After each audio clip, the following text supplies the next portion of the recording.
List action time. Here we go. Here we go.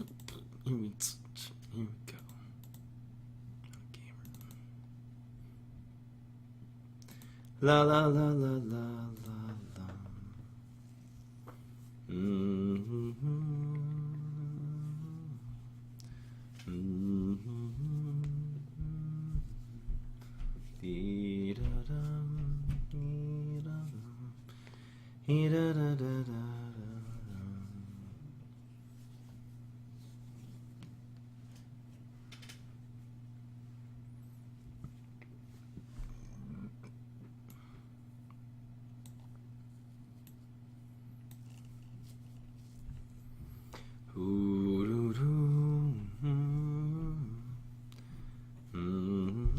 All right.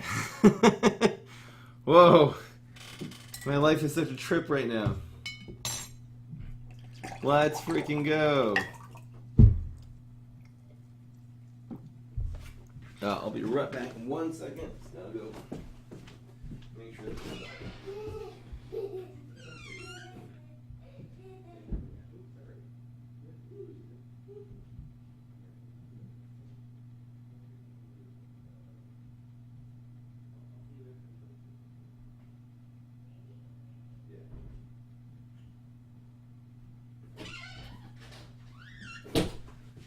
la la la la la la la.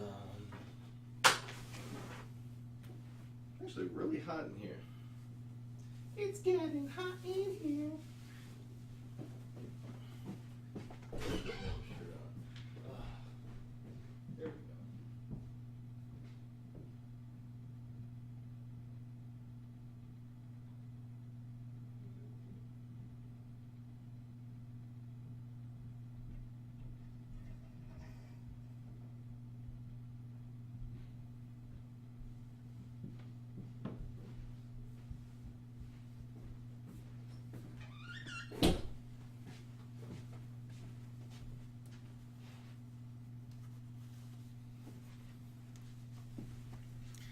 Oh boy. Ha!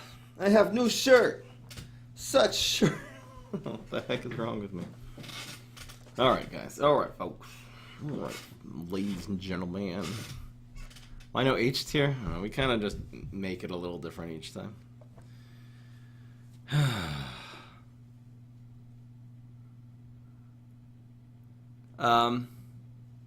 Thank you, 8-Bit. Yeah, I appreciate the polls and stuff like that. I just sort of promised that I'm going to be doing it based on the YouTube comments. So, and I also just want people to like be active in the YouTube section, so in the comment section. So it just makes more sense. Thank you, Pug 'em Up. Welcome to the Pug 'em Up 2. Welcome to the Primally. There's Pug 'em Up 2 now. I don't get it. I just don't get it. Oh yeah, that was super echoey. I know, right? I will turn down my speaker volume so I can still hear it, but it won't echo through like that.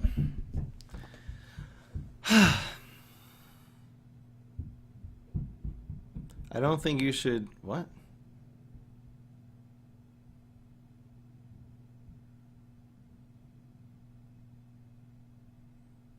What's bacon? I'm so confused. What if Barry Angle would draw a card? Okay. Interesting. Very interesting. The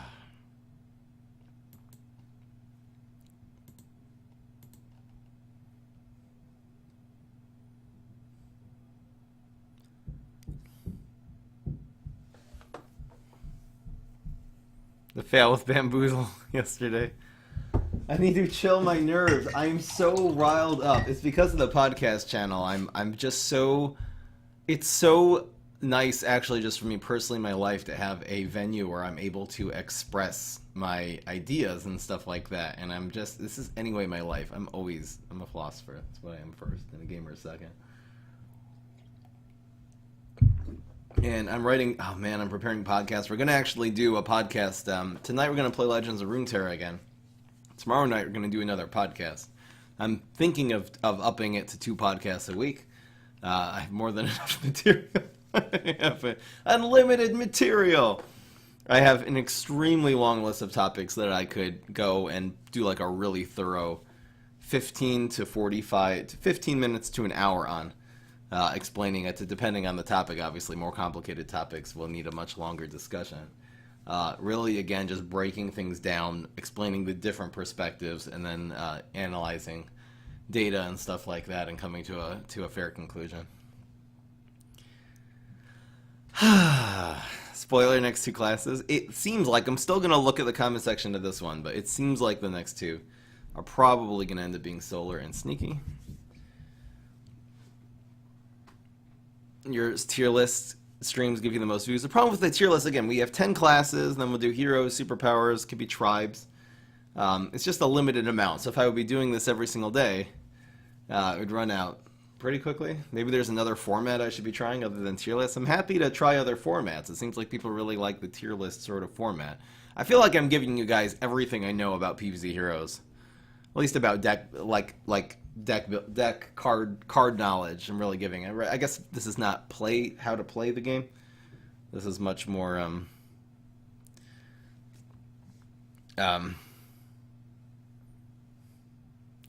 oh, are the colors the same? I could just change this color. We'll change it to like there. I just decided not to switch around the colors anymore.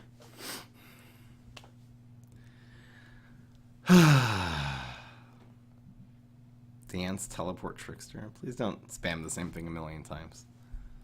That's, you gotta just hopefully realize that, you know, with a room with 300 people, it's not good to repeat the same thing very, very quickly. Poor colorblind fly. These colors all look so similar to me. Like, I don't know if I can tell. I don't know if I can see the difference between A and F. There's, or maybe I am colorblind. D and B are maybe the same. Are they completely different? These two colors look. I think this is more green and this is more like orange, right? I don't know. I don't know. Super colorblind.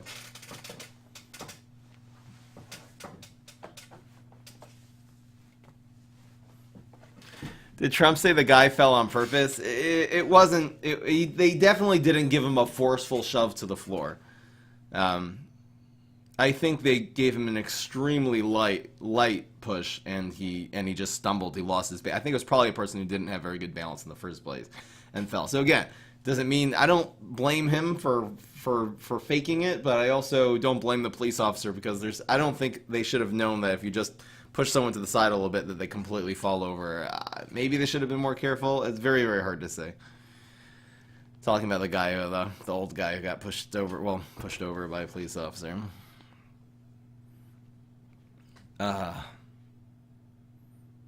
They're basically opposite colors. I'm so colorblind. They're such similar shades. See, I see colors much more distinctly based on their shade, and very less green and red. If they're exactly the same shade, I have a very, very hard time differentiating. Eggshell skull. I need to do one thing. This shirt is not actually very comfortable for streaming it because it's a very tight shirt. I'll just get a looser one.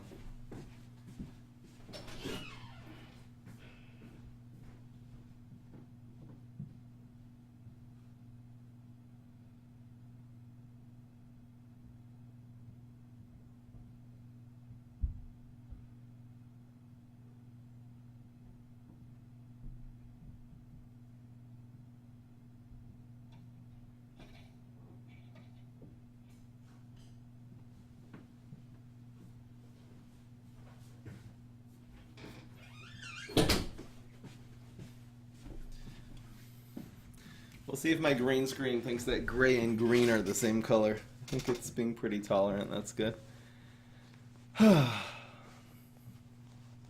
Flirt him up. What? Just do a flirting stream. How to flirt. That'll be a podcast. How to flirt with girls.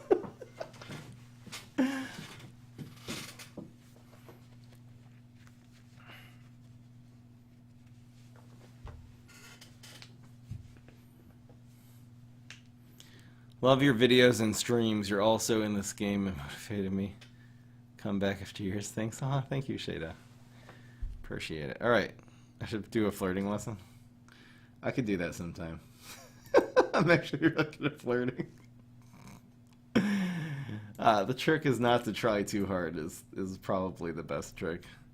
I'll anyway. Lego step should be toaster bathtub. You guys. Come on, come on. Chill out, Fry.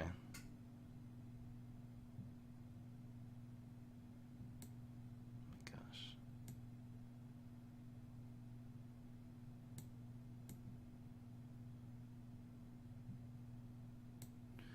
There.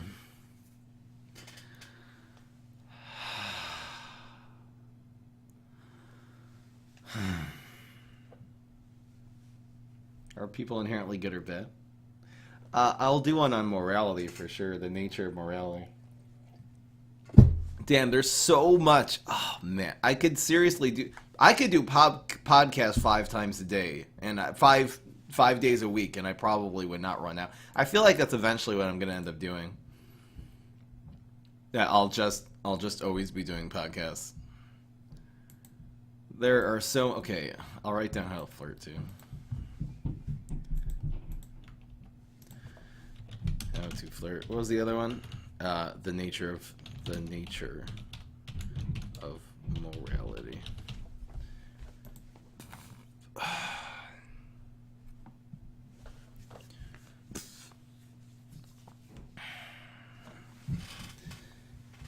Hearthstone vs. Legends of Runeterra. Seems like Runeterra is a lot more free to play.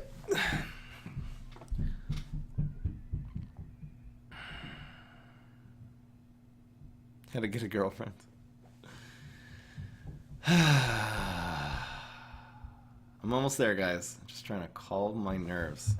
Do I have cough drops? I have 1 cough drop. I have 2 cough drop. I really need them to stop running around upstairs, though. That would be great.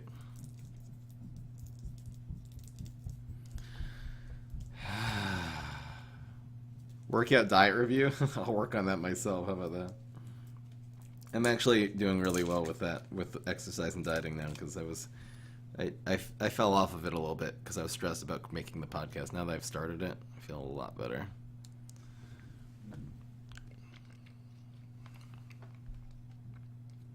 I'm not going to put up the chat for this.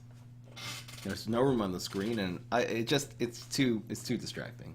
This is a tutorial at the end of the day. I'm not putting up the chat. Sorry, chat. All right, you guys ready for this? Let's go. Y'all ready? Here we go. No more screwing around. Is the YouTube stream working, by the way? Just gonna check YouTube real quick. Make sure we work in. Make sure there's people here. Let's start.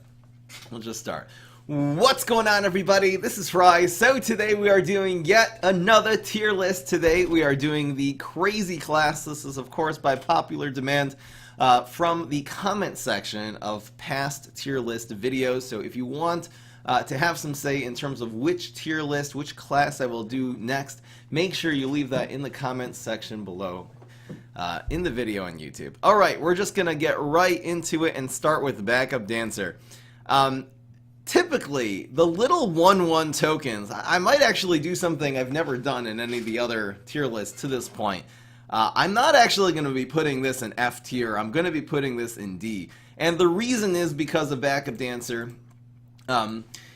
is very unlike the other little 1/1 tokens like Small Nut and like Cardboard Robot Zombie and stuff like that, because it does have Dancing Mustache synergy. I'm not going to give it much for Mustache because you really don't want to be playing this together, let's say, with your Mustache Waxer, because again, it's just a little 1/1. This is a very, very bad tempo card, 1 cost, 1/1 of stats, but it does have a little bit of that dancing synergy, and I think only for budget players, this actually could be included in a deck that you are using Flamenco as a finisher. And again, you're never going to really want to play Backup Dancer onto the field unless you just need a little bit of extra push to make that Flamenco do 1 extra damage. Again, if you're not a budget player, you're always going to be running Unlife of the Party. You're going to have options like Disco Naut, which is, again, obviously always going to be better than Backup Dancer if you have a more advanced collection. But for just the most budget version of the game, I wouldn't be upset seeing Backup Dancer if it's being used correctly and only being played to combo with Flamenco. And for that reason, I'm going to do the unprecedented step of putting Backup Dancer actually in D tier. Because it does have a use. It's not completely and utterly useless. Now, moving right along is to Bungee Plumber. This is one of the most underrated cards in the entire game, and it is actually one of the best early game control cards in the entire game. This for me is just easy S tier. There is almost no crazy deck that you don't want to have a few Bungee Plumbers in, because again, this basically takes out anything the opponent plays on turn 1. I know there's going to be some exceptions, but usually those cards are not very good plants that have more than 2 health on turn 1. This is going to be useful in finishing off even bigger plants. Very often, a big plant with a lot of health will make a good trade and have a couple health left, and Bungee Plumber will finish it. This is a really good answer to amphibious minions, which again, for the most part, at least in the first 3 turns, usually die to 2 damage. Even a lot of 3 cost, like very powerful, like 2 cost, 2 or even 3 cost plans. Let's say even say 2 cost plans. A lot of them will die to Bungee Plumber. Obviously, Triceratops and Black Eyed Pea and Juggernaut are not. But if you just start even getting to your basic cards that, let's say, have 3 attack and 2 health, like Fireweed, there's really a lot of examples of cards of actual decent, especially aggro cards like Fireweed, and notably a very good card in the Solar class, which is Apple Saucer. Where are you, Apple Saucer? These cards will, again, die to a 1-cost card is able to answer a lot of very, very good 2-cost cards in this game. And that's why Bungee Plumber, again, is one of the best cards. It seriously is one of the best cards in the game. This also, Bungee Plumber, it didn't even need this to be one of the best cards in the game. It can also do 2 damage to your opponent's face, which, again, if they have 2 health left, you just Bungee Plumber in the face and win. How often does that happen? But there's even more useful is if they have a full block meter, and you want to set up a big chunk of damage from one of your strong zombies, Bungee Plumber is this perfect, just cheap way of proccing their block, go directly to face, and then you have an empty block meter and you can do whatever you want to them. Absolutely fantastic card. So underrated. So underrated. People don't ever think of this common card as being seriously one of the best value cards in the entire game. Easy S tier. We're going to move right along. All right, here's Disconaut. Disconaut has gone under a lot of changes over the years. It's so interesting how this icon is actually up to date. As you can see, it says it's a 2-1. This used to be a 2-2, which again had better stats, dies less, takes a little bit more resources to kill it, but much more importantly, this used to say zombies with 3 or less have bullseye, and now it says zombies with 2 or less have bullseye. This has just been nerfed basically to extinction. Yeah, there is going to be a couple of cool synergies. For example, if you go and you play it, let's say, with Disco Dance Floor, then that dance floor, the overshoot, will now be bullseye. This isn't even that great of a card. We'll get to that later. This does, most of all, the biggest nerf, it just does not work with Flamenco anymore.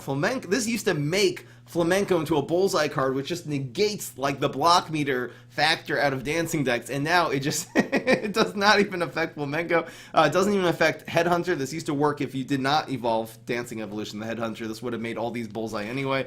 Does not work with that. You have almost no business ever running this in a non-dancing deck, and even in dancing decks, it's not necessary. Now, I do use this sometimes in dancing decks. I recently made one it was actually a ramp dance deck that will eventually be on the Frame Up Gaming channel.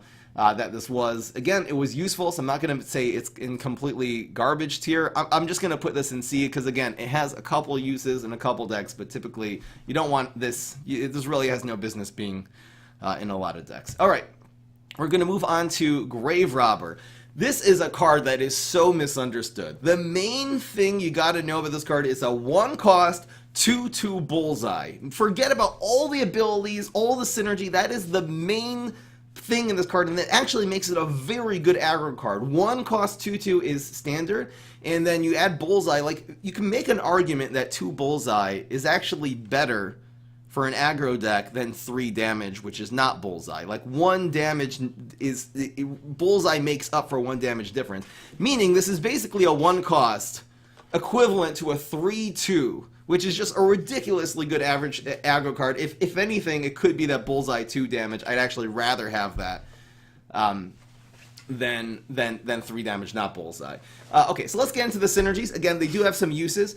This gets 1 whenever a zombie is revealed from a gravestone. People make the huge mistake of only putting Grave Robber only in gravestone decks. It's not good in any other deck, which could not be further from the truth. This is a great addition in every aggro deck. Notably, the actual deck that I run this in that does not have any gravestones in it actually is the Mustache Waxer with Professor Brainstorm. Again, just look it up on the Fry 'em Up channel. It's called Professor Mustache Deck. I'll probably bring that back in the live streams. And if you play this on turn 2 together with like another Mustache Waxer and Grave Robbers, which again does have Mustache synergy, so it'll give you, besides for being a great aggro card, it gives you the extra brain with the Mustache Waxer. Then you can play Bungee Plumbers, let's say, to even get more brains because that is a mustache. Didn't even talk about Bungee Plumber's mustache synergy. Doesn't need that. This also is very good with Pirate. So again, Pirate, this together with Swashbuckler in an Infinity Pirate deck, which Infinity is the best Pirate hero because of Grave Robber and because of Conman. This will definitely, first of all, again, it gets benefit from the Swashbuckler because every time it hits face, it'll grow because of this ability. But Swashbuckler and Flame Face are also Gravestone. So again, that does add a little bit of extra attack. It's actually a really, really fantastic card. Grave Robber, it's such an important part of a lot of decks, and for that reason I'm going to put it, it's not like the top tier, the total broken S carry, but I'm going to give that a solid A. It is a really, really good card. Alright, here's Loose Cannon. Loose Cannon is not a good card. It seems like it does a lot of damage. You say, Fry, it's a 1 cost, 3 attack, 1 health, so that's pretty good stats for an aggro card. Plus 2 of those damage is overshooting. And there's 2 problems. First of all, it only has 1 health, so it's so easy to answer. But second of all, if you play this dry in the field and the opponent ignore, the best thing they could probably do is completely ignore this card, because the 1 attack and the 2 overshoot not being bullseye, it charges your opponent's block meter so much. It gives them free superpowers, which by the way they can use to either remove Loose Cannon or remove an actual good card that you're playing on the field. It also just messes up a lot of times you're trying to do a little bit of a bigger chunk of damage than 1 or 2. Pinging your opponent's block meter for 1 non-bullseye is a really, really bad thing to do in this game. This really pings it again for 2 and 1. It really messes up aggro. This is not a good aggro card. It's really not good in any deck. It's not a good imp synergy. There's a lot better 1-cost imp, a lot better 1-cost imps than this. I'm gonna be putting this in. I'll put it in D tier. I'm not gonna say it's the worst card. Every once in a while, again. I wonder what deck you actually run Loose Cannon. Don't say run Loose Cannon, by the way, together with Disconaut, because cards that are only good when combined with other cards are typically going to be bad, unless they're going to finish off the opponent. The upside is not very good, and again, they can easily clear both of these off the field very easily. I'll put this in D tier. I would almost put this in F. Is there any actual good deck for Loose Cannon? Maybe there's not. I'm just putting it in F. It's a bad card. Screw it. I'm putting it in F. I could have put it in D, but I'm actually putting it in F just to emphasize in how flawed of a card Loose Cannon really is.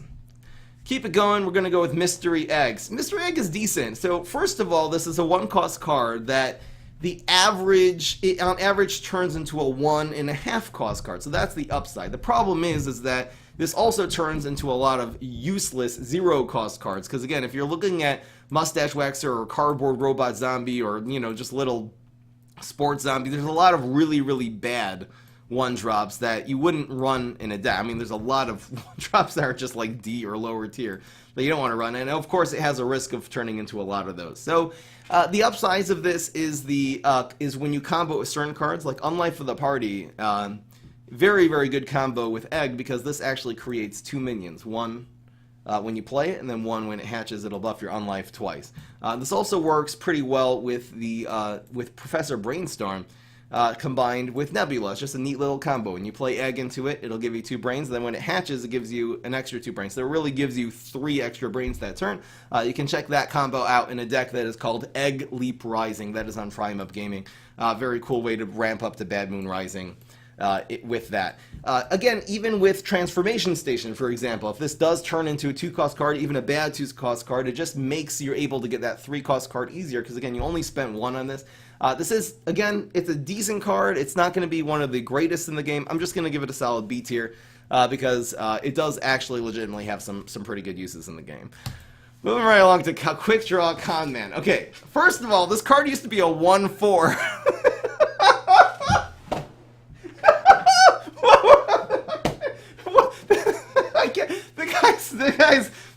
This used to be a 1/4. This card is almost broken as is. I don't think this needs another nerf. I really don't think this is overpowered. This is like so easy S tier. This card used to have 4 health. I'm always just thinking about this seriously, like what? How did that happen? Thankfully, they nerfed it down to 3 health. This is so hard to answer. There's almost no 1-cost plants that do 3 damage. It's Bonk Choi and Primal Potato Mine and like the Meteor superpower of Spidao. And maybe Spidao's ultimate ability. Like, there's so few answers to this. Even like Weed Whack does not remove the problem because this is going to keep doing that one bullseye. The bullseye is the key. This does so much damage. It combines anytime your opponent draws a card. So it gives them a penalty for drawing cards. It can feed cards to your opponent's hand using cards like Exploding Fruitcake, which is just absolutely amazing. And it does all the extra damage just for a 1-cost card. This is just such ridiculous value. Forget about the fact that it's a pirate, so then you can stick this again in Infinity pirate decks. You can find those on YouTube. And then this starts growing every single time. Every single time if you have Swashbuckler on the field, you also have Strike Through with Captain Flame. This card had 4 health. I'm sorry. I'm just having a little, woo, easy S tier. Let's just go right on to the next card. Tennis Champ. When played, this gets 3 extra attack this turn. So this looks like a good aggro card, because again, it does 4 damage for a 1-cost card. But again, after it does that initial 4 damage, even if they don't have an answer, which it has only 1 health, so it's very easy to answer, it'll then do 1 damage non-bullseye to your opponent, which just makes this so flawed. Really, really bad. I would have made this actually be only get 2 extra and give it bullseye, and then the 1 is still just bullseye damage. I think that would actually be a really decent card just to make this into a bullseye and a little less powerful. You're almost never going to use this in any deck, really, not even in sports decks. There's so many better sports cards. Like Arm Wrestler is just an incredibly better card. I'm going to put this in F tier because there's almost no business. I guess we did have that deck. We did have a deck which was using this as a 1-turn kill. Now I'm just remembering, you can find this a long time ago on the Frame Up channel. It was called OTK Tennis Zombie, and we actually put this on the field, stuck some buffs onto it, and did bonus attacks. It was a really efficient way of causing a 1-turn kill. So because it was kind of useful in just one deck, I'll actually give it the merit putting in D tier. I think in that deck it was actually really good. Again, you can look that up on YouTube if you want to see the deck list. I would almost even put it in C because it was part of a high tier. It wasn't even the best deck in the game. I'll put it in D. It's good in one deck and a piece of trash garbage otherwise. Keep it going. Trapper Territory is actually an extremely good environment just based on the merit that it costs 1, which means the low-cost zombie environments are so important because you only have to leave over 1 brain in order to be able to play around the plants playing their own environment. So if you're against Cycle Cap or any kind of like ramp decks, really any deck that's going to have environment, even an opponent that's going to play Spikeweed Sector to counter your minions, Trapper Territory is a quick answer. I do include 2 of these in the Valk Trickster hybrid deck, just to, not because it really helps that much. Again, it is a little bit of a control card. Sometimes 1 damage really does make a difference in the ground lane, but mostly just to play around the opponent's environments and cover them. Even if you had a 1-cost card that just said destroy your opponent's environment on the field, that would be actually a pretty decent card. This not only does that, but it also creates an advantage to you because, again, it will be damaging everything in that environment. So I'm going to give this a solid A tier. Not really that much synergy that this is going to have. Gourmet synergy. But it's just really a solid drop. If you just need environments, it's a really cheap card too. I mean, this is an uncommon. I mean, really, this. If you don't have a good synergy environment, this is easy to include in basically any deck. I'll put that in A tier. All right, here's On Life of the Party. So, On Life of the Party is a card I've actually sort of just in recent months been actually using. 500 viewers Pog this week so far has been great for views. Thank you so much. That is Mata Hiwu, and thank you again to Mata Hiwu for putting together these deck lists with all the these tier lists. I mean, with all the icons. Really appreciate that. Just saves me a lot of time. And thank you so much to Bottom Less Room. The heck? Thank you. Welcome to the Primely with the paid sub tier 1. Really appreciate it. All right, so we got On Life of the Party. I used to consider this a budget-only card, and recently, if you want to see the new versions of Professor Brainstorm, this has been useful. This is useful in dancing decks. Again, it's a one-cost zombie that really, again, sometimes really gets out of control. Especially when you combine it with a lot of eggs and cards like in Professor Brainstorm, we actually combine it with Interdimensional Zombie, which again is a one-cost card that will turn into 2 minions if played correctly in the right combos. So that will buff the unlife of the party a lot, really to a 4/4 if done correctly. This is, again, it's useful in dancing decks. Pretty solid card. I'm not going to say just like rely on this for Swarm decks. Again, in its first stage, it really does get removed easily. This is a good card to combine with Infinity Clones, Infinity Superpower, or with the Superpower Dance Off that Professor Brainstorm and Electric Boogaloo have, because again, that will create 2 minions, which buffs this twice. I'm just going to give it a solid B tier, because it is useful in a lot of decks, not one of the best cards in the game, has some weaknesses, and it's fine. Alright. What am I going to do with Aerobics Instructor? Probably if I would have made this tier list last week, I would have put Aerobics Instructor down in D tier. And I'll tell you the reason why I would have done that, and also the reason why I've actually changed my mind about Aerobics Instructor. And it's a simple thing about understanding the way PvZ Heroes works. If you're going to rely on Aerobics Instructor as your engine of your deck, it's the way you're going to win. It's actually not a very good card, because again, it looks like it has a lot of synergy by all dancing zombies get +2 attack. So if this stays alive, you can get a lot of value. Even itself, it will be a 2-cost 4/3, even if it doesn't buff anything else. But the problem is that it has this huge if, and that is if it survives. And Aerobics Instructor as a 2-cost dry zombie. So in order to play this on 2, you just gotta play it on the field and let the opponent respond to it. This will almost always die on turn 2. It dies to Berry Blast. It dies to any plant that does 3 attack, that has 3 attack, will answer this card. And 1 or 2 cost cards that have 3 attack, again, 2 cost cards that have 3 attack. There's so many answers. So the reason why I would have put this in a very low tier is because if you're trying to build a dancing synergy deck around this and use this to as your part of your win condition of getting high attack guys, it really is not worth it. It also doesn't buff health at all. And one of the most important parts of Swarm decks is not getting field clear. The reason why Pineclone, for example, is a better card than Cro-Magnolia. This does not actually address the main weakness of your fast zoo, Swarm dance decks, is that they die very easily to small removal and to field clear. It doesn't address that problem at all. There's another completely different use of Aerobics Instructor, which I really discovered again in the video, which is called the Ramp Dance deck. I will try to upload that as quickly as possible to YouTube so you guys can reference that for this card and for other cards in this class. And that is, if you have to look at it completely the opposite. If you play Aerobics Instructor on the field on turn 2, the plants have to answer. They have to speak. Again, there's very few 1-cost cards, only Primal Potato Mine and Bonk Choy that can really answer this. They're going to have to spend their entire turn 2 answering this. So essentially, Aerobics Instructor is a control card. I know this is a weird concept. It's going to be very similar to, and when I do the Beastie class, I'm going to explain this about Cheese Cutter, that when you play this on the field on turn 1, your opponent has to spend their entire turn 1 answering this, and if they don't, you get really far ahead. Because this will give you a very strong tempo. Gourmet cards are typically very good tempo cards, which cost less. It will really give you a huge advantage if they don't answer it, so it forces them. You can really use Aerobics Instructor in a similar way. And again, if they don't answer this, now you have a 4/3 on the field the next turn. They're going to be in trouble very quickly if they decide not to answer this. It's such a smart way. Seaman was the one who actually sort of made me realize how you can use dry zombies that grow or that give you a lot of tempo as control cards. For that reason, I'm going to put this.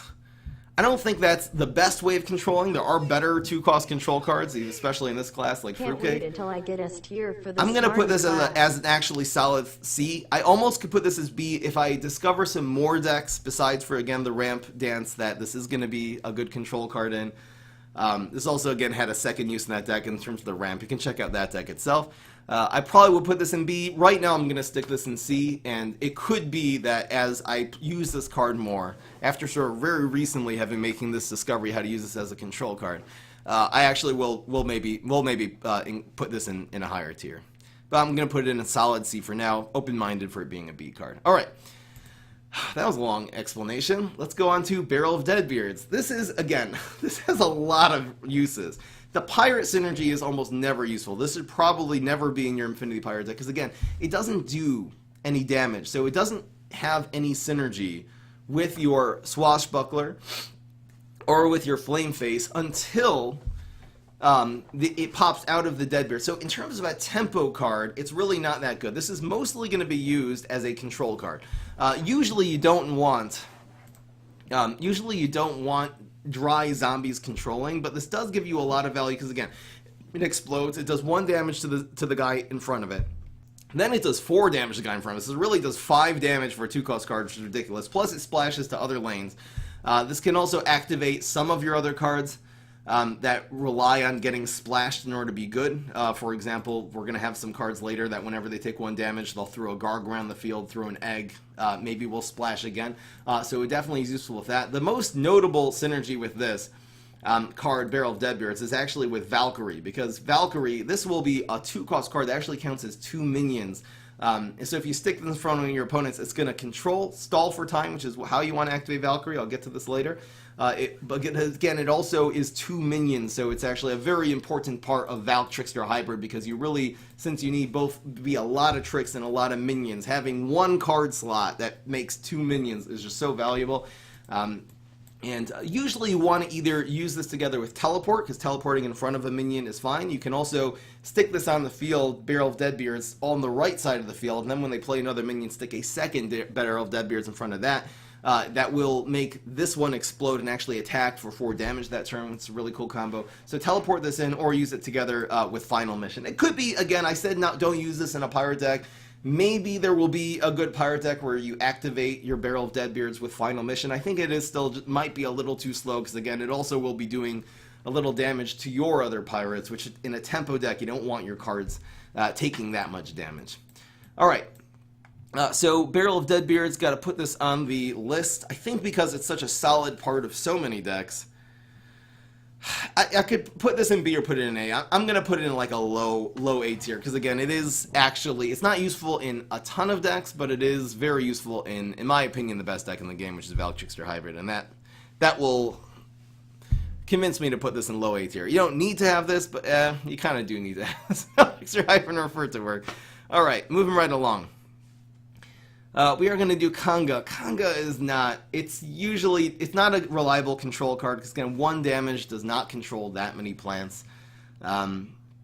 It's just a 2/2. It does have this dancing synergy, which there's usually a lot better, cheaper dancing cards, like 1 cost are usually going to be better. You almost never find any. Every once in a while, again, they play like Admiral Navy Beam. This is a good counter to it because, again, it can ping the guy in the water, but it doesn't actually, as a control card, which is what this is, or as a dancing synergy card, it really is almost completely useless. I'm not going to say put it in F, but I will put it in D because I think this is maybe good for budget players, but I'm really realistically not going to include this in any deck unless it's an extreme budget dancing deck or something like that. Let's keep it going. Kanga with Shark. Again, there's so many. For example, it's completely outclassed when you're combining with Shark by Bungee Plumber. It's just a million times better, more reliable than Kanga in terms of getting that 1 damage off. Cheaper, and, you know, it's just a trick instead of being a gravestone. All right. Kanga plus Laser Base. Again, there's a lot of reasons why that's not going to work because the environment will usually get covered before the Kanga pops out. It could be if Kanga really was a dry zombie, it would be better because then you could just stick it into Laser Base Alpha without the opponent being able to answer the Laser Base Alpha and then ping things. I think that would actually, this could be one of the gravestone cards in the game that would be better if it wasn't, because then at least you'd have some really cool combos, you know, to combine this with. But unfortunately, it's a gravestone card. There's going to be quite a few other cards in the crazy class specifically that are so bad. They would have been so good if they were not gravestones, and they're really bad that they are gravestones. I'll get to those later. Oh, baby, Clock Synergy, easy S tier. That's just a meme. Realistically, seems like a strong aggro card. Again, it does 4 damage per turn. There are some aggro decks where you can be teleporting Cuckoo Zombies in, maybe buffing them a little bit using a bonus attack. Again, could use this Professor Brainstorm. This seems to be outclassed by really a lot. Just put it in Lego stuff. It seems to be really outclassed by a lot of other aggro cards. And again, it's too weak to field clear. I feel like 2 health for your aggro cards is so much better than 1 because there's just so many. Just 1 is just too weak. Because this is not going to be useful in a lot of top tier decks, almost in any top tier deck, it has some, again, validity just in terms of its stats and how much power it has for a 2-cost card. I'll put it in D, but again, if this was a plant, this would be so much better because if your opponent plays a zombie, then you stick a plant on the field that does 4 attack. That would be good. But as a zombie, since zombies have to play their minions first and always give the plants an opportunity to answer unless you're teleporting it in, that's why a 4-1 zombie is very, very bad in comparison. You'll see when I do the Megaro class, Split P, which is also a 4-1, is actually an extremely good plant for that reason, while Cuckoo Zombie is an extremely bad zombie. Alright, moving right along, here's Disco Dance Floor. I'll move to the next one. So again, this does have some really cool combos. Usually you're not going to try to, again, combine this with Disco Knot to make a bullseye. The best combo with Disco Dance Floor is actually to use it as a platform to evolve your Headhunters. Headhunter then will then be a 5/6, plus it retains the ability of having 3 bullseye overshoot, which will just be, it's really nice when you have your fusion cards to be combined with evolution card. This can be used as a finisher. You can get a little bit of overshoot damage. Is this a great aggro? The problem is with this as an aggro card, it looks like a really good aggro card because it sort of guarantees, it has a lot of health, 3 health, does 3, it's like a 3, it's the 3/3, plus the 3, better than having 3 attack, it has 3 overshoot because then it will guarantee to hit your opponent's face even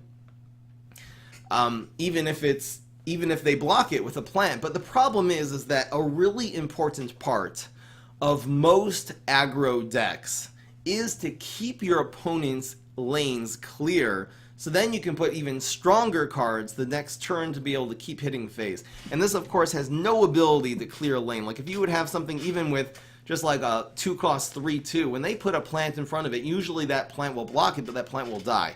The plant that blocks Disco Dance Floor, even though this will get a little more damage in the meantime, will usually not die. And then you're just going to have the plants have a ton of tempo and be able to take over the game. I'm not saying this is completely useless. This actually is a decent aggro card. I feel like I've yet to find the deck where Disco Dance Floor is really an extremely strong aggro card. It probably is. I probably have not, really honestly, have not given this enough credence in a aggro deck. I mostly use it for dancing decks.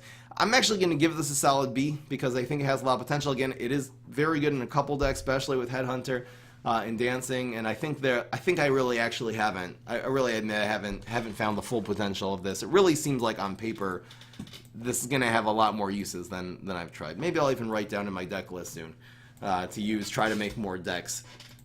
Really utilizing the very strong aggro quality, very high health, very high damage quality of Disco Dance Floor. All right. Fruitcake.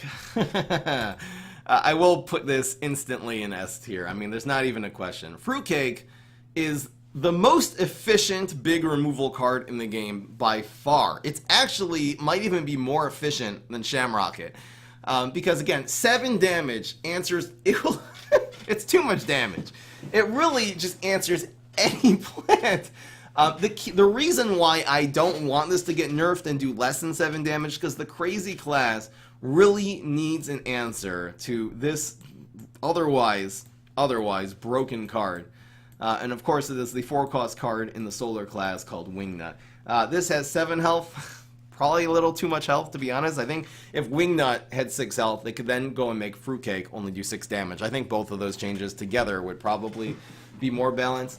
This denies bonus attacks. It denies Mustache Monument. It denies going viral, because again, you can't do Frenzy as long as Wingnut's alive. And the fact that the zombies have, the crazy class has an answer to Wingnut is really good. Again, Wingnut can be answered by Hand of Devastation, but so I do like the fact that Exploding Fruitcake exists. In my opinion, this card should cost 3. I think that would be way more balanced. It would still be an amazing answer Wingnut and probably still auto-include in almost every crazy deck.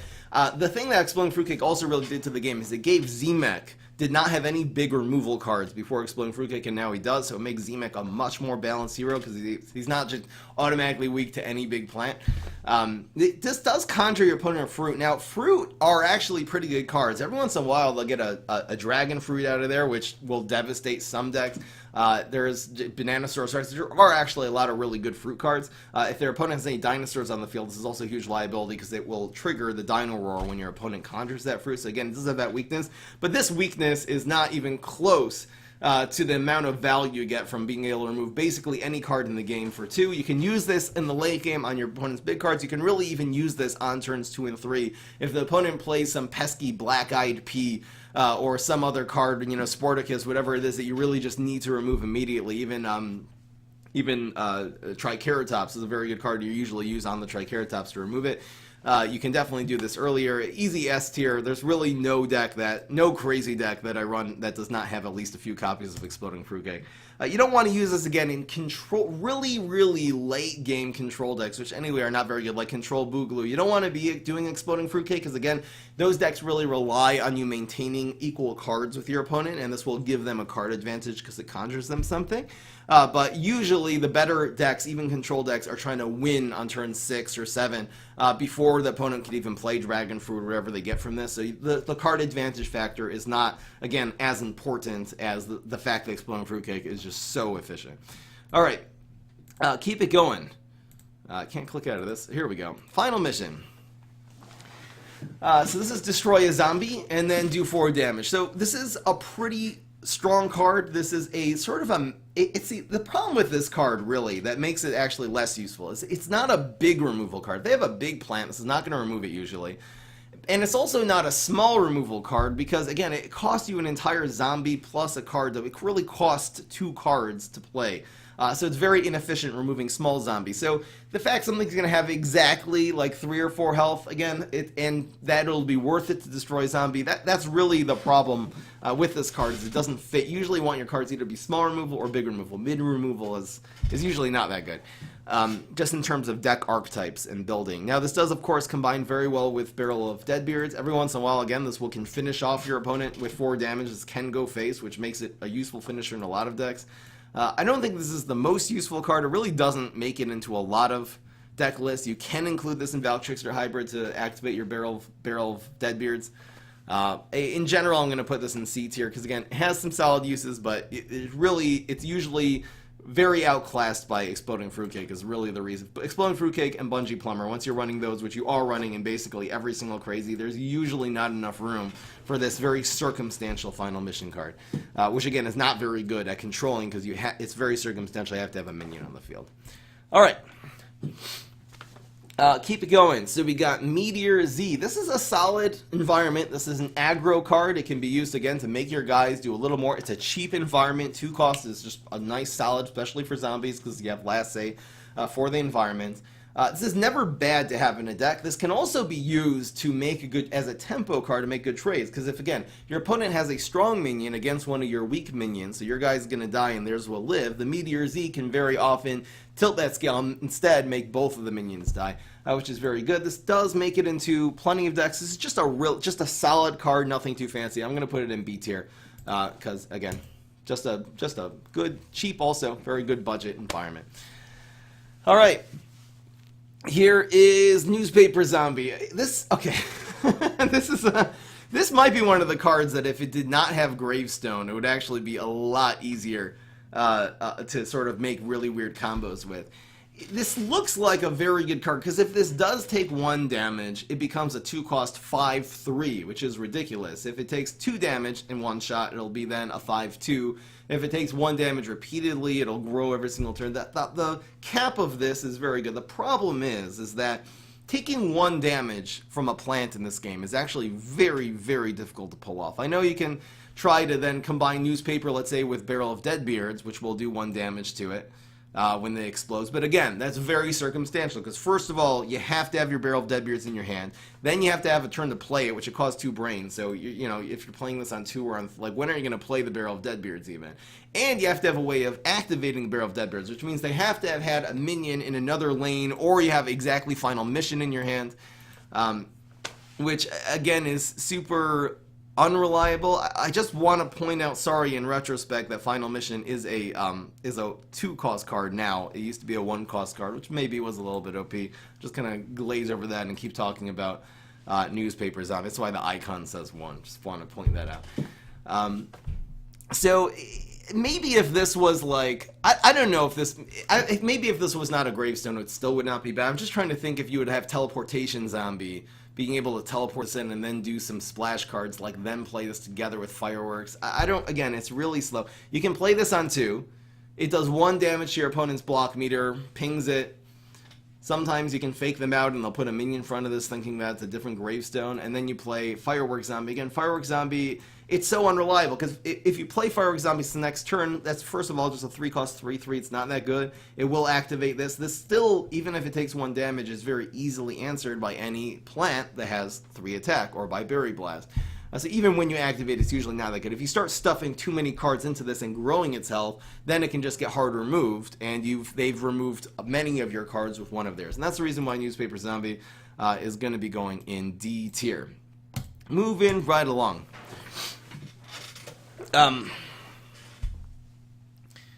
We got okay, Quasar. This is a really good card. Let's talk about the synergies. First of all, if you have Dr. Spacetime on the field, the superpower is free. If you have Mustache Waxer on the field, the superpower essentially is free because this will cost 2, give you an extra brain from the Mustache Waxer. Because it does have, this card does a mustache, and then you can play the guy for free. This is both a minion and a trick. So this will be very good, let's say, in Val Trickster Hybrid. In the new version, I run this because, again, it synergizes with the Valkyrie.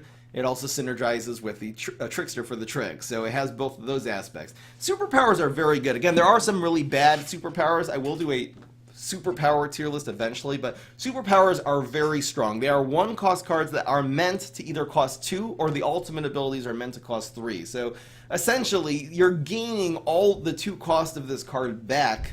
If you get an ultimate ability, you're at least gaining 1 of it back.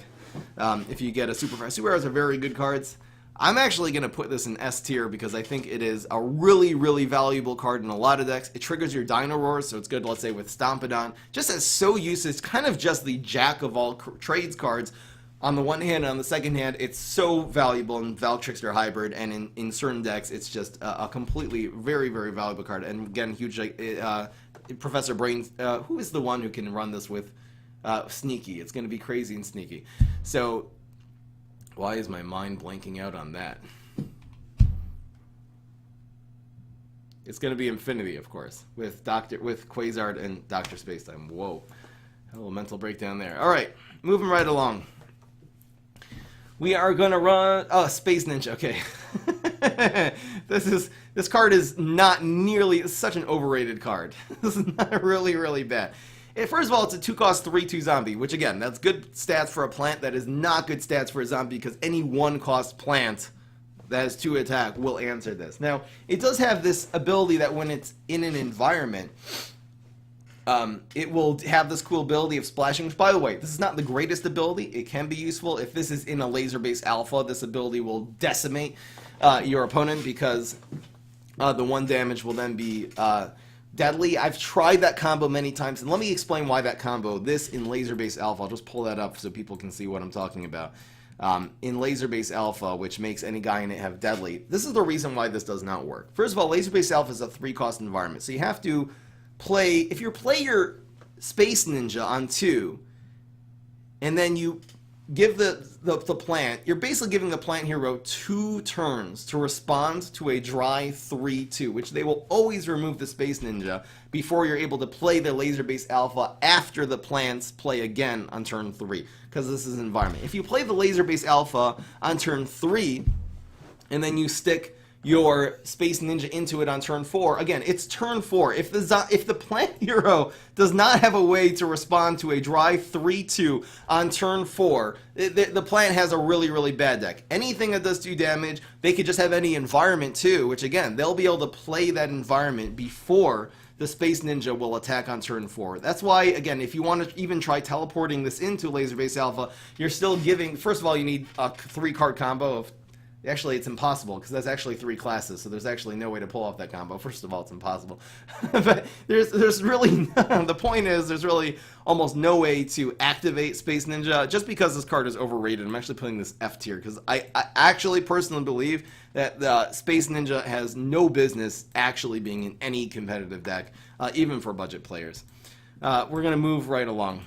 Again, with Shark, you have exactly the same problem. What turn? On turn 8, you're playing Ninja Shark and hoping your environment doesn't get cut. It's almost impossible to activate. Keep it going. If it weren't for how overrated this is, maybe I put in D. Really, it does deserve an F, because it's just a really, really bad card overall. All right, Sugary Treat. This is a solid card. Again, this is a 2-cost card that gives one of your guys 3 attacks. So this really has some neat synergies. This can be used, again, it is a trick, so it can combine this with Trickster or with Paparazzi with the Brainy class. That's usually not how you're using it. You're usually going to use this for very specific decks, let's say OTK decks. You can, let's say, teleport in a minion, then stick some Sugary Treats and do a bonus attack. So this is actually very good with Professor Brainstorm, mostly. I'd say most of the crazy class cards are best with Professor Brainstorm. He's probably the best hero in the game.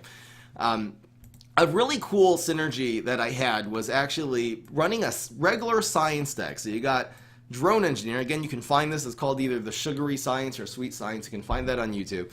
Where you have Drone Engineer, and you can buff that up with Sugary Treat, make this do a ton of damage. It also works very well with your Gatekeepers, which again, this will go from 2 Bullseye, very hard card to remove, to then it'll become a 6/6 Bullseye. If you stick a Sugary Treat, usually that little bit of damage from the Sugary Treat really does make it worth it, because again, this does basically 3 bullseye damage to face. Imagine this like a Berry Blast to the face, but it does not charge your opponent's block meter by playing it. This also can be used on turn 4, and then immediately on turn 5, you just go, in that science deck, you just go Gadget Scientist. So this 2-cost card will essentially do 6 extra damage to your opponent's face, because again, whenever you combine with either Gadget Scientist or with Lurch for Lunch, making it do a bonus attack, that's a really, really good turn 4 play, is to play this. It does have other uses, never really a bad card. I'm going to give this a solid B. Again, it's not one of the top tier in the game, but it's really overall a very solid card. The Gatekeeper will be a 5/6 Bullseye. Sorry, I said 6/6, didn't do the math right. 5/6. All right, here's Zombie's Best Friend. Ooh, I've tried running Zombies. It looks like such a high value card, because again, it's 2 minions for a 2-cost card. The 1-cost card is pretty bad. Most 1-cost cards in this game are not good.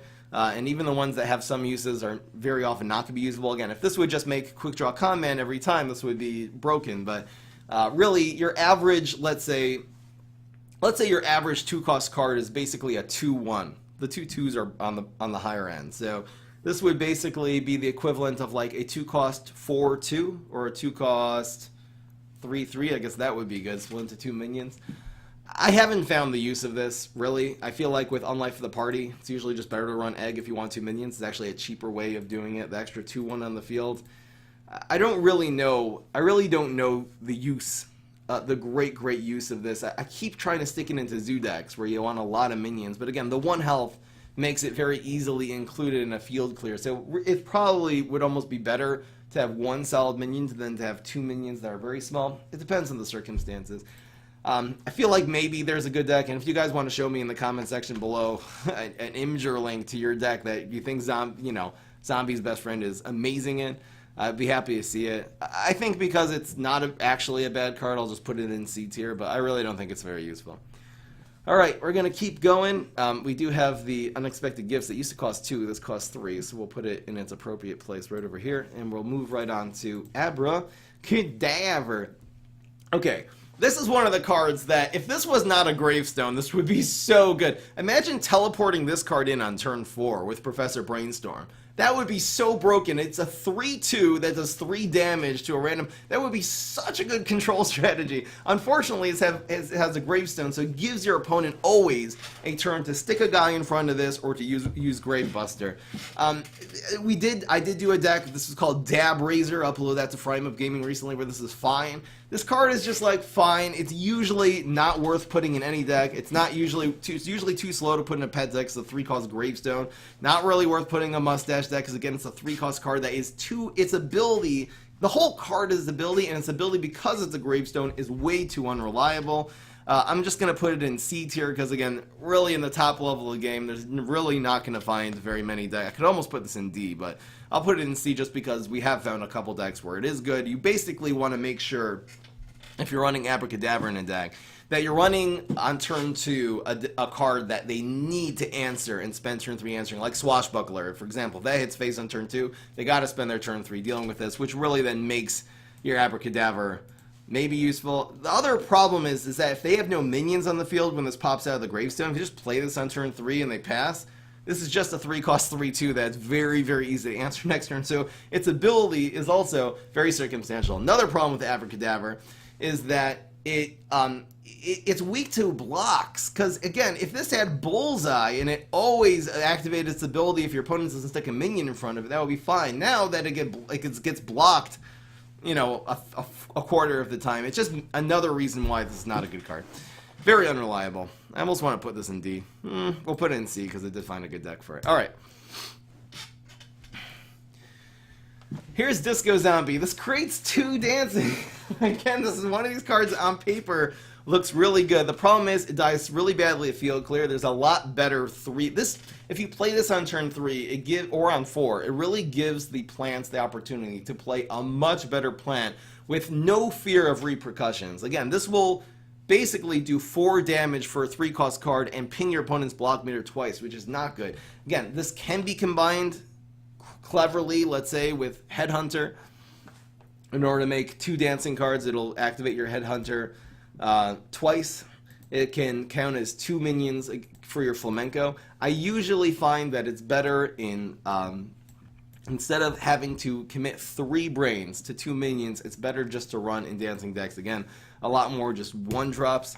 I'm not going to say it's a completely useless card, but it's not a good card, and you certainly do not want to be running this in any non-dancing deck. This will buff your Unlife for the Party twice. There's a lot better options in the game. Because this is outclassed, for sure by Zombie's best friend, but really just by everything. I'm actually going to be putting this in D, because even in dancing decks, I really don't actually suggest using a dancing deck, even though it might be viable. Alright. I could have put this in C, though. Maybe in low C, because in budget dancing decks, this is good. So maybe we should put it in low C. Because it's a little overrated, and I see it being misused a lot. People just think, oh, 2 minions for price of 1. It's so sad, because Disco Zombie was one of the coolest plants in the original Plants vs. Zombies, and they kind of made it into a trash card. I really think this would be really good as a 2-cost card. This would actually be a very, very solid card in dancing decks. I don't think it would even be broken either. Maybe it should only have 2 attack. Anyway. Exploding Imp. This is, again, another really problematic Gravestone card, because, again, since it's a Gravestone, it always gives your opponent to stick literally a 1/1 in front of this and answer it. If this was not a Gravestone, teleporting this in and buffing it would be a really, really good strategy. Again, we have found the Exploding Imp in that same one where we did that with the Tennis Champ, the OTK Tennis Champ. We did run Exploding Imp. You can combine this with, let's say, the Beastie class if you're going to be going crazy. Beastly, which is going to be Electric Boogaloo. You can sort of stick this in Area 22, but even then, that is a 6-cost combo, a 6-cost over the course of 2 turns combo of Area 22, usually, and it's still going to be answered by any 3-cost minion that they stick into the Area 22. They might be scared to stick a minion there, but it's really very unreliable, and again, usually the Area 22 will just get removed off the field. If they cover this Area 22 with the almighty Spikeweed sector, you're getting no value out of your Exploding It. It's just it does so much damage, but again, it also doesn't help you maintain any tempo on the field because it does 1 damage to itself. I feel like even if this did not do 1 damage to itself, which is a huge weakness, even a 3-cost 6/1 would not necessarily be that good. I think this would be a lot more viable if it didn't do the damage to itself. This is just a flawed card. This needs to have a 2nd health, maybe. I don't really know what to do with this. It's not very good. Where did I put Tennis Champ in D? I'm gonna put this in D2 because again, it's part of not any top tier decks. B for moving right along. Here's Fireworks Zombie. I used to use Fireworks more, but again, this has the problem of being a control zombie that is a dry zombie. So this will only, again, this would be a decent control card. This card is the opposite. Because it's a control card, this would be very good if it was a Gravestone, because this would do 1 damage to everything the plant played on turn 3. Now that this is a dry zombie, it only does 1 damage. It only controls what they played the turn before, which is a huge flaw for control zombies. This does have some uses, though. This can be used to activate. It's usually used as an activator for other cards. For, let's say, Barrel of Deadbeards. Pretty good combo. Deadbeards on 2, this on 3. Again, this also does do, if your opponent, there's a couple strategies like Beans, particularly Admiral Navy Bean is very, very weak. Fireworks Zombie is a good answer. If they've played 2 Admiral Navy Beans on turns 1 and 2, and you come Fireworks Zombie, you're going to win that game. So this really is, again, in some situations, a very good control card, but in most it is not. This also does activate a lot of your late game Gargs, like the Garg launchers, we'll say, like Gargantuar Throwing Imp, and most notably in the Beastie class, the Garg Throwing Garg. If you want to see a really good synergy between Garg Throwing Garg and Fireworks Zombie, it's a really fun deck. You've probably all seen the video on YouTube because it's basically my most viewed video. It's called When Garg Throwing Garg Throws Zombots. Check out that deck on YouTube. So, solid card, not useful in a lot of decks. It's definitely better than everything we have in C, so I'm going to give that a solid B. Maybe even low-end B, because again, this is not as useful as, let's say, Moonbase or probably even Sugary Tree. Alright, keep it going. This Gizzard Lizard, this again has the flaw of being a control card, which is a dry zombie, so only takes out the things that you played before. It does not take anything you play this turn. Again, you can teleport this in, and maybe then it's okay. It does do a pretty decent thing of field clear. The problem is that it needs zombie evolution, so it makes it control cards. You want to be super reliable. You don't want it to control your opponent if, and there being a bunch of ifs. And this zombie evolution is a huge if, because typically in control decks you're not running a lot of zombies. Every once in a while, it really just costs too much. Maybe as a 2-cost card, this would have been better. 2 cost 3/2, just because again it does cost you a whole zombie when you use the evolution. Otherwise, the 3 cost 3/3, which is again decent plants, decent stats for a plants is a 3 cost 3/3, but very bad stats for a zombie, because it could be used as a control card every once in a while. This really does, again, against a bean deck or against some aggro decks, like against aggro solar flare. This actually is a pretty good card against it, but it's very, very unreliable. I'm going to put this in D tier. And keep it going. Looks like the chat is pretty much on the same page as me. I know Reddit might not be, but it seems like the Twitch chat is pretty much on the same page as me usually, more or less, in terms of what tiers we put these in. All right. Let's keep it going, man. I gotta hurry up. This video is taking a long time. Jester, horrible card. You don't want to really use this in dancing. It's just too expensive. It's very unreliable for this to be doing a lot of damage to your opponent's face. Plus, again, it has the problem of being a 1 attack. If they don't stick something in front of this, this is going to be pinging your opponent's block meter for 1 a turn, which is bad for a 1-drop to do. A 3-drop, ridiculously bad. You need your opponent to have exactly the right, like, 1 or 2 attack guy to even get any value out of Jester at all. And again, for a 3-cost, this could be a 2-cost card. I think this might even be a very decent 2-cost card. You can use it with Dancing Synergy. It really does a lot of damage over time, but for 3, it's just way too expensive. I'm not going to say piece of trash garbage, but this is, again, going right in D tier. It's just such a flawed... the gravestone doesn't matter. It's kind of just a really flawed idea. Keep it going. PvZ.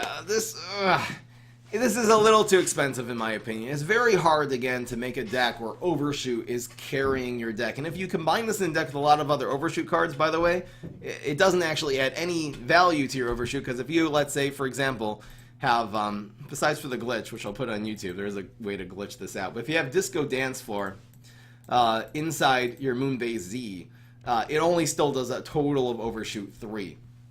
So, you can't combine this in an Overshoot deck. It doesn't work. It's bad in Overshoot deck. There's a couple cards this will combine. Let's say with Abracadabra, because that will make the Abracadabra go face. But again, if you play PvZ on 3, and then you play Abracadabra in it on 4, that is giving an entire turn for your opponent just to cover PvZ before you've gotten any value. The idea with environments, you typically want to get value out of them before your opponent is able to answer them. And again, 3-cost environments are a lot worse. They're very outclassed by 1 or 2-cost environments, since usually the main the main value of environment is the fact that they can destroy one of your opponents. Again, this can work with Professor Who, Dr. Spacetime, because it'll make it hit face. It can work with Tomb Raiser, the little cute combo where the Tomb Raiser then does overshoot. It's usually not useful in very many decks, and for that reason I'm going to put it in... I guess it's about the same as these C tier cards. It's a little better than these.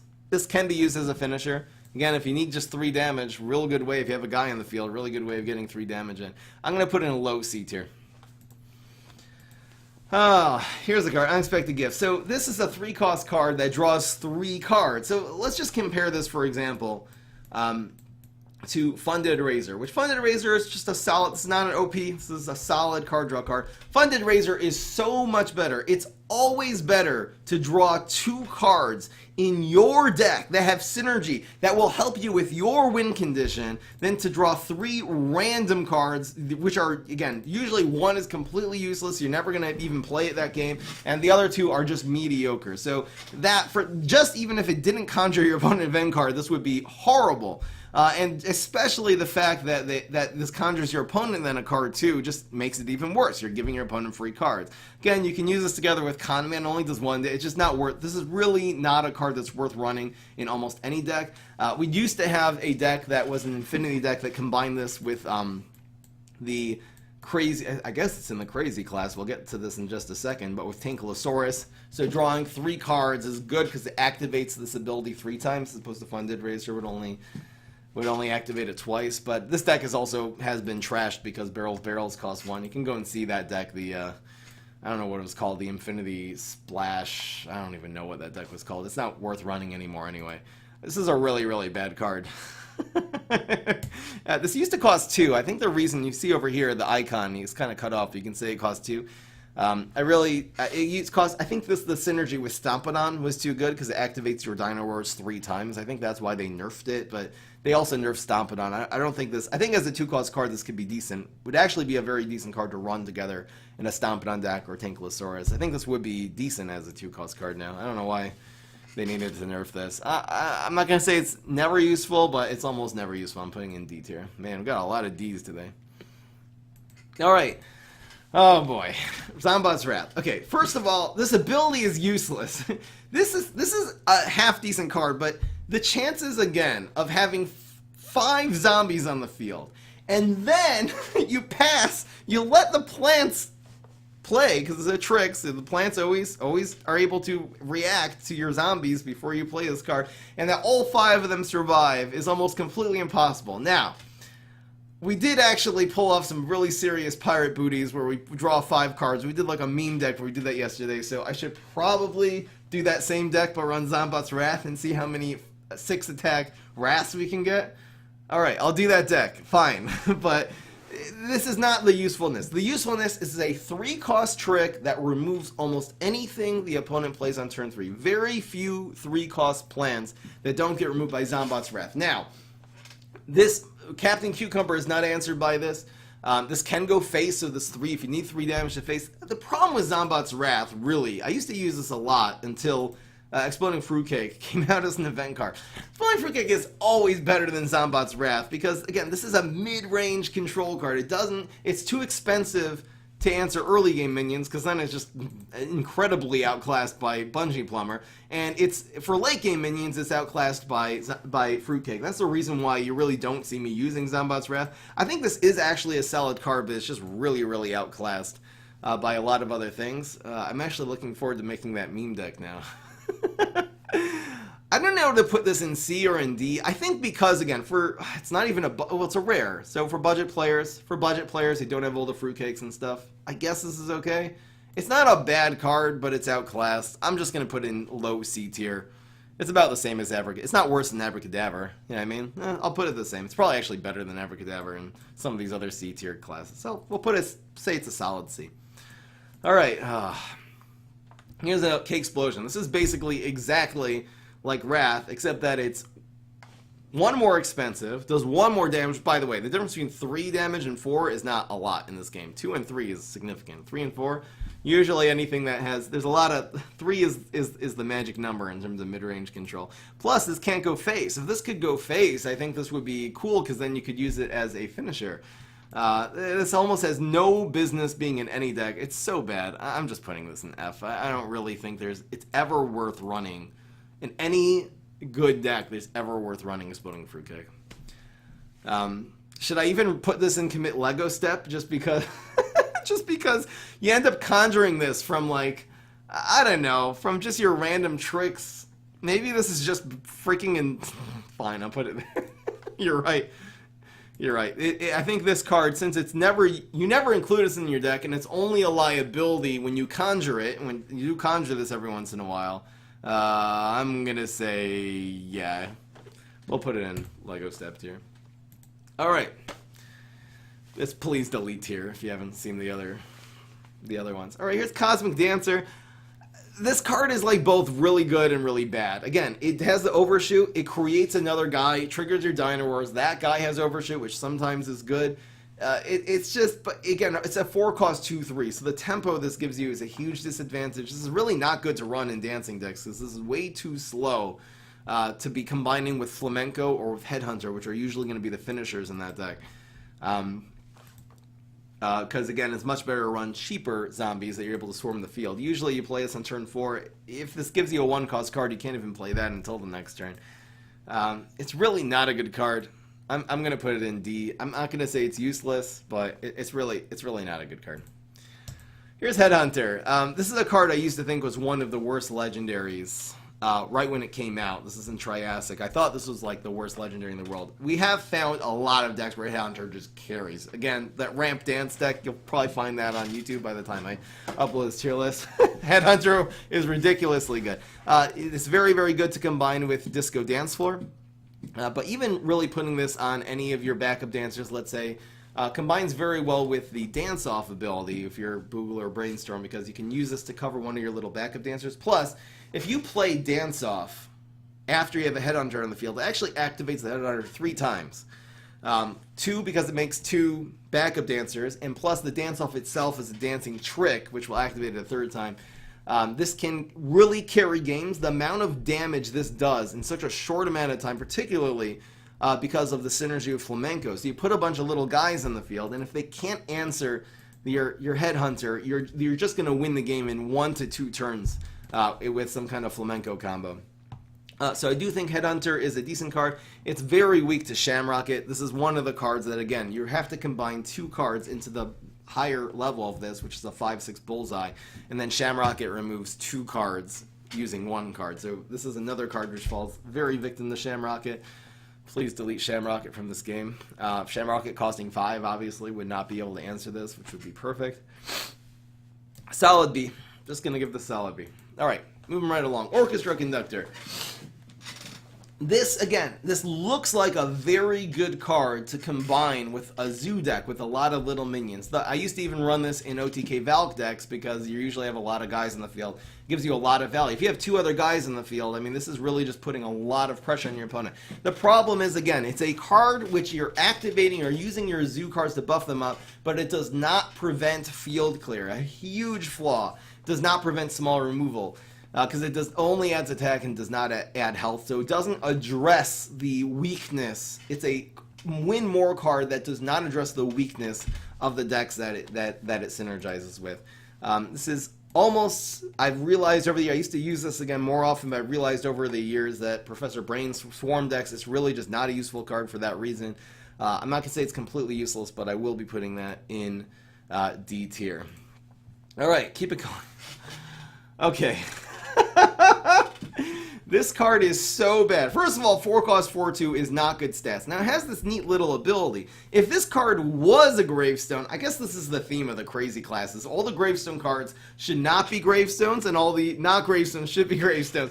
This card, if this was a Gravestone, again, it would be a 4-cost card that would pop out at the end of turn 4 and control, potentially, at least limit the potential threats that the plants play on turn 4. This only affects turn 3. It is such a flaw in any dry zombies. Plus, how many times? How's it Thank you, going? Master Try Molly. liking this switch from gameplay to tier list. You like the tier list. Liking the new Deep Fry channel, too. Thank you so much. That's a new podcast channel. It's called The Deep Fry. If you want to see some really deep discussions in a really, really smart way, check out The Deep Fry. It's my new channel on YouTube. Now, thank you so much. This card, usually when you see this, it was conjured by something, or it was you're using a leap deck and it just turns into dumb, stupid Cupid, a 4-cost card that dies to 2 damage. Like, really? I'm definitely putting this in please delete tier. This is it's such a flaw. I really, again, teleporting this in is way too slow. For a 5-cost, 2-card combo, to have a 4-2 on the field, make sure one of your opponent's cards has 0 attack that turn and takes 1 day. Just a big bunch of garbage abilities. It should never really be run in any deck. It's so frustrating when you leap a 3-cost card into dumb, stupid Cupid. Again, turn this into a gravestone. I think it could be a good card with mixed up Gravedigger. I think that might actually work. Again, people also think, oh, stupid Cupid is so good with Toxic Wasting because then the 1 damage will be deadly. And it'll remove anything in the game. But again, that's a really, because that only will control, even a deadly, even very efficiently, only controls what they played the turn before. Not what they turned. Teleporting Stupid Cupid and Toxic Waste Imp with a teleportation zombie is actually impossible, because that is the brainy class, the crazy class, and the sneaky class, which is impossible. So maybe if this had been a sneaky card and actually could be used in every imp deck, maybe then this would be viable, because then you could use, let's say, with HG and Super Brains, you'd be teleporting this in while it's deadly. It could be that, but this is just in the wrong class. It's just the wrong thing. It's just such a flawed card. Definitely going in delete here. Easy. All right. Tanklasaurus. This real card, it's not. This card is really too slow. It's a 4-cost 2/6, which is not good stats. Now the Dino Roar, it will do 2 damage over time. It's random though. So it's not like, it's very imprecise. Very often it goes face and just doesn't end up doing enough until, again, 4-cost card this dies. I feel like as a 3-cost card, this would have been a lot better, like 3-cost 2/4 with the same Dino Roar ability, because then you'd at least be able to make more combos. The problem also recently with Tanklasaurus is that Barrel of Barrels used to be a really good combo, because it was used to be a 1-cost card that would make a zombie deadly, and that combined with Tanklasaurus really did make it worth it, because every single time it would hit a plant, it would kill that plant. Plus, this conjures a barrel, so it would activate a ability. It would activate the Tanklasaurus immediately. Now that this is a 2-cost card, and Barrel of Barrels really is not very playable. It's only playable in a few decks. It's not very good at 2. It really then just makes, like, its main synergy guard with Tanklasaurus is not good. Again, combining this with Laser Base Alpha is exactly the same problem as I said before, because either this or the Laser Base Alpha usually will get removed before you're able to get any value out of its ability. For that reason, this is a legendary. It's really weird. I'm not going to say it's completely useless, but it's really not a good card to be running in almost any deck. I'm going to put it in D tier. All right. Keep it going. Here's the chickening. Again, I'm doing it not on how powerful the cards are, it's how useful they are in this game to actually run and justify an entire valuable deck slot running, and Tanklasaurus is typically not. Is the screen frozen? No, we're good. Alright. The chickening. The chickening. Back in the day when I just started playing this game, this was, in my opinion, the best card in the game, and it was so powerful. It also happened to be a reason this used to be a lot better, is because Mushroom Swarm decks, like little swarmy decks, were a lot better back then when the block meter had 10 charges, because then you could get away with little tiny bits of damage and swarming your opponent that way. Nowadays, the chickening on the highest level of the game is actually way too expensive what it does. It's just unreliable. Again, against tempo decks, this is bad because 2 damage is usually not enough to kill tempo cards. Against control decks, this is not useful because, again, the control decks are usually going to have very big minions only and going to be controlling the early game. This is not going to be good against control decks. So it has those two very bad matchups. Even against aggro decks nowadays, this is very unreliable. This will only be good against like a Bean Swarm deck or like a Mushroom Swarm deck. But against, let's say, aggro Solar Flare, usually on turns 3 and 4, you're very often playing minions that do not die to chickening. For example, aggro Solar Flare on turn 3 plays Poison Ivy, which has 3 health, and on turn 4, it either plays Bloomerang or it plays Elderberry, which again, they both have either 3 or 4 attack, 3 or 4 health, and they do not die to the chickening. So because the chickening, unfortunately, I love this card. It's so cool. It's such comic relief. I mean, this really captures the charm of PvZ heroes in a card, and I love it for that. Unfortunately, it's just become so useless in competitive play for the reasons I described. I'm not going to quite put it in D. I think, again, it's not a bad card. Every once in a while, if you're against a Swarm deck, this will win the game single-handedly. I'm just going to put it in, like, C, kind of like just average to low C tier card. I kind of wish it was better because I absolutely love, I just love the chickening just as a card. I just love it. All right, here we go. Valkyrie, oh man, one of easily the best cards in the game. You can build an entire deck around this. You hardly even need any other legendaries.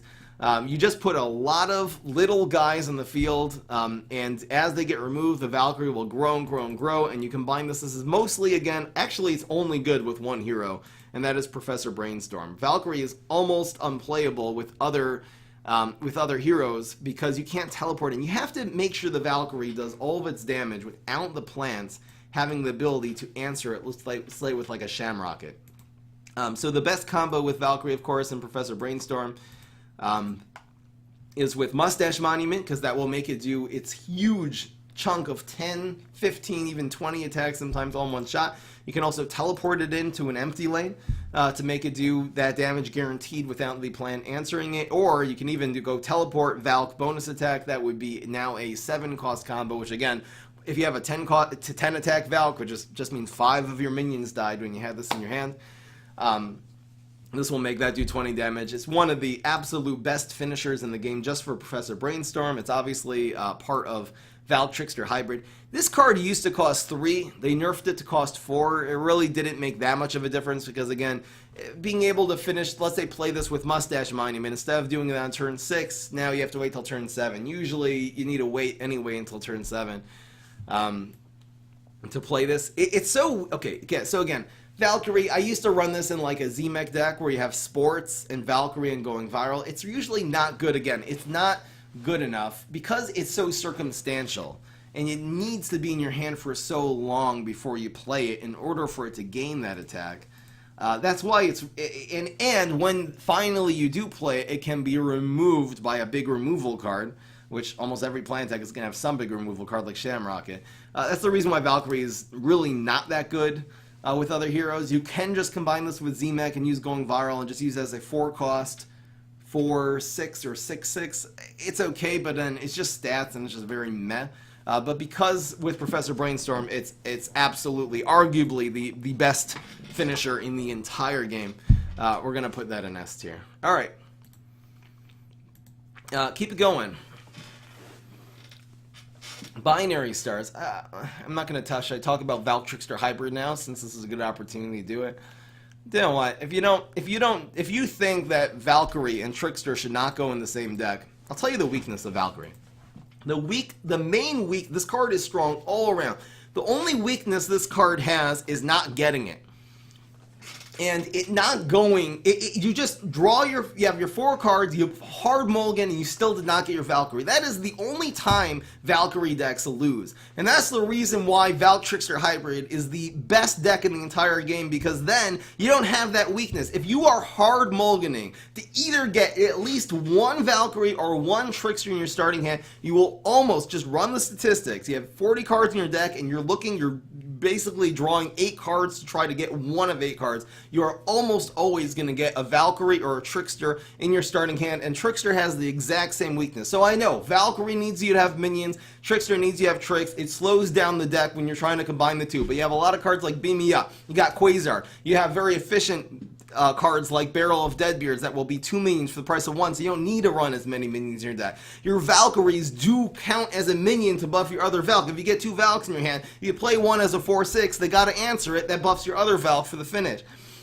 And that's the reason why Valk Trickster Hybrid is the best deck in the entire game, because the only weakness, again, of these strong, it has the 2 strongest win conditions basically in the game, which are Valkyrie and Trickster, which are only weak from not drawing it. Having both of those takes care of the only weakness, real weakness, that Valkyrie and Trickster decks have. Of course, the other weakness is Wingnut, which prevents bonus attacks, but you always run 4 copies of Exploding Fruitcake in every Valk and every Trickster deck, and that will be a super efficient answer to Wingnut. And a Valk Trickster Hybrid rant. Just try the deck, guys. Just try the deck. Here we go. Woo! Binary Stars. If this card was not a gravestone, this would be so good. Imagine teleporting this in. And doing some combo. Imagine teleporting this in on turn 6 and then playing Trickster on turn 7. Now, if you teleport this in, you can't play your Tricksters until the Trick stage, which gives your opponent to do something offensively or to play Gravebuster or just mess you up, play Brainana, mess you up in some way. This would be so good if it wasn't a gravestone. This card is not a good card. First of all, it's way too slow for dancing decks. This does not, again, it can make your Headhunter do double damage. I think that's a cool idea, but it's way better just to run cheap dancing zombies, not combining this with Flamenco or with Headhunter. In order for this to be good, you basically have to play on turn 6 and have a Bungee Plumber in hand in order to protect it. Because, again, this dies to any 3 attack plant stuck in front of this gravestone. Will kill it if you can't protect it. And then, even then, the Bungee Plumber does not always, even though you're going to double the damage, this will do 4 damage, it does not, the Bungee Plumber does not always answer every single plant, because they could put a plant with 5 health in front of this. It's really not a very useful card. I've tried so many times to make Binary Stars work. I really have tried. Again, if you want to teleport this in on turn 6 and then teleport Trickster in on turn 7, first of all, they can Grave Bust this, so it's very weak, and you can't rely on that. Second of all, that needs a Binary Stars, a Trickster, and 2 teleports. It's just too high maintenance as a Gravestone to be good. I really think this card is overrated. I'm not going to say it's completely useless, but I am going to put this in D tier. I could put this in C, but because it's extremely overrated, I'm putting it in D tier. It actually is not a very useful card in very many competitive decks. There's usually a better option. Flawed card, unfortunately. Wish that wasn't a gravestone. But anyway. Alright.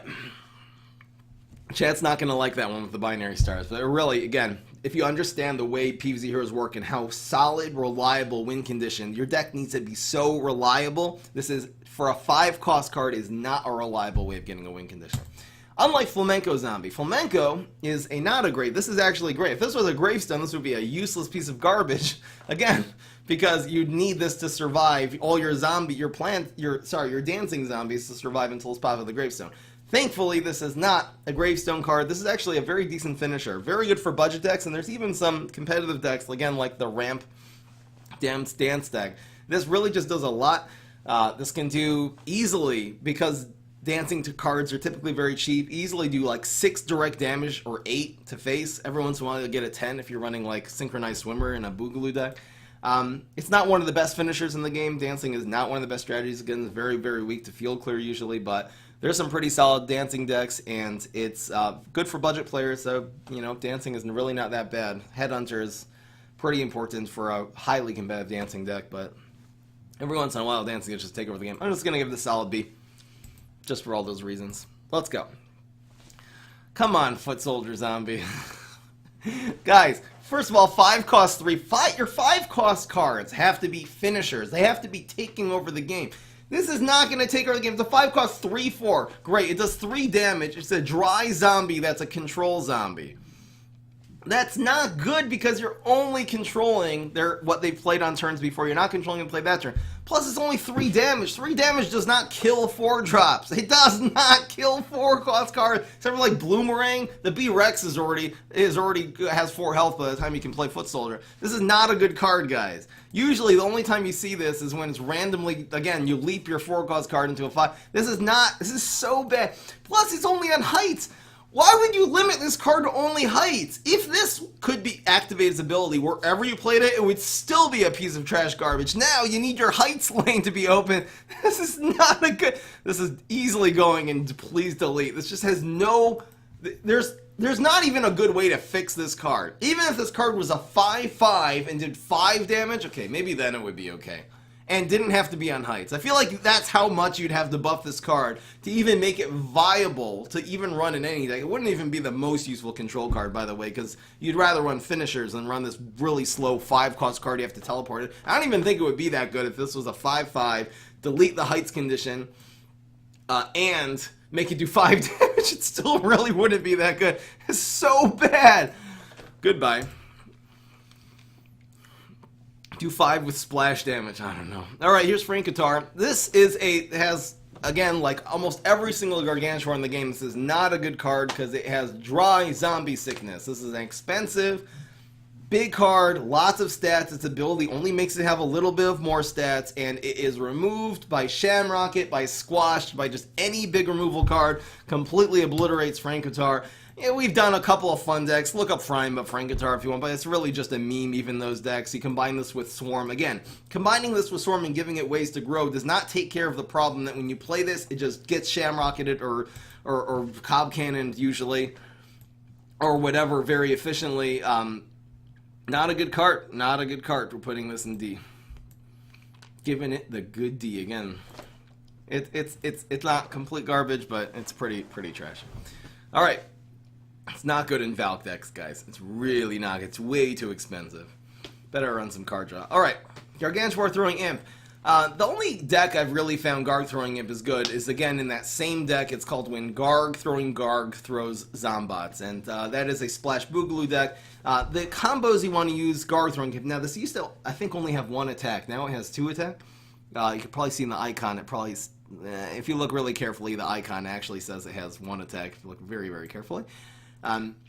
The best combos for this, again, is Firework Zombie, maybe Barrel of Barrels. Again, if you can activate this twice, the idea is like this. This is only throwing around 5 cost cards. So why not run? Soldier Boy is up. What are you on about? Soldier Boy is trash. When you got him on heights and did 3 to face from BMR. Right, exactly. Well, that one time. That one time when you got from Bad Moon Rising. Please delete. You should also put your channel in. Please delete SMH. So, if Garg Throwing Garg only makes 1 Gargantuar, it's probably just better to run that Gargantuar. You know what I mean? Why would you make a slow Gargantuar card? So this is only good if you get 2. How do you get 2 Gargantuars out of this? So first of all, this is a very good card if you place it in with Boogaloo, like I did in that deck in Hunting Grounds. Because this will make this into a 3/3, and it will guarantee that it'll make a Garg, because whatever they play a minion, or if they destroy, if they Berry Blast it, it always make the Garg. So it really will be, again, like a 3/3 plus a Garg. That's actually, and control that turn. It's actually a pretty good use of a 5-cost card, and again, you can also use Firework Zombie, or maybe Barrel of Deadbeards, I mean, to activate it. Again, very not useful card. You don't want to just throw this in the deck as a finisher, because it's so unreliable. There's a couple decks where this is solid. I'll put this in C tier.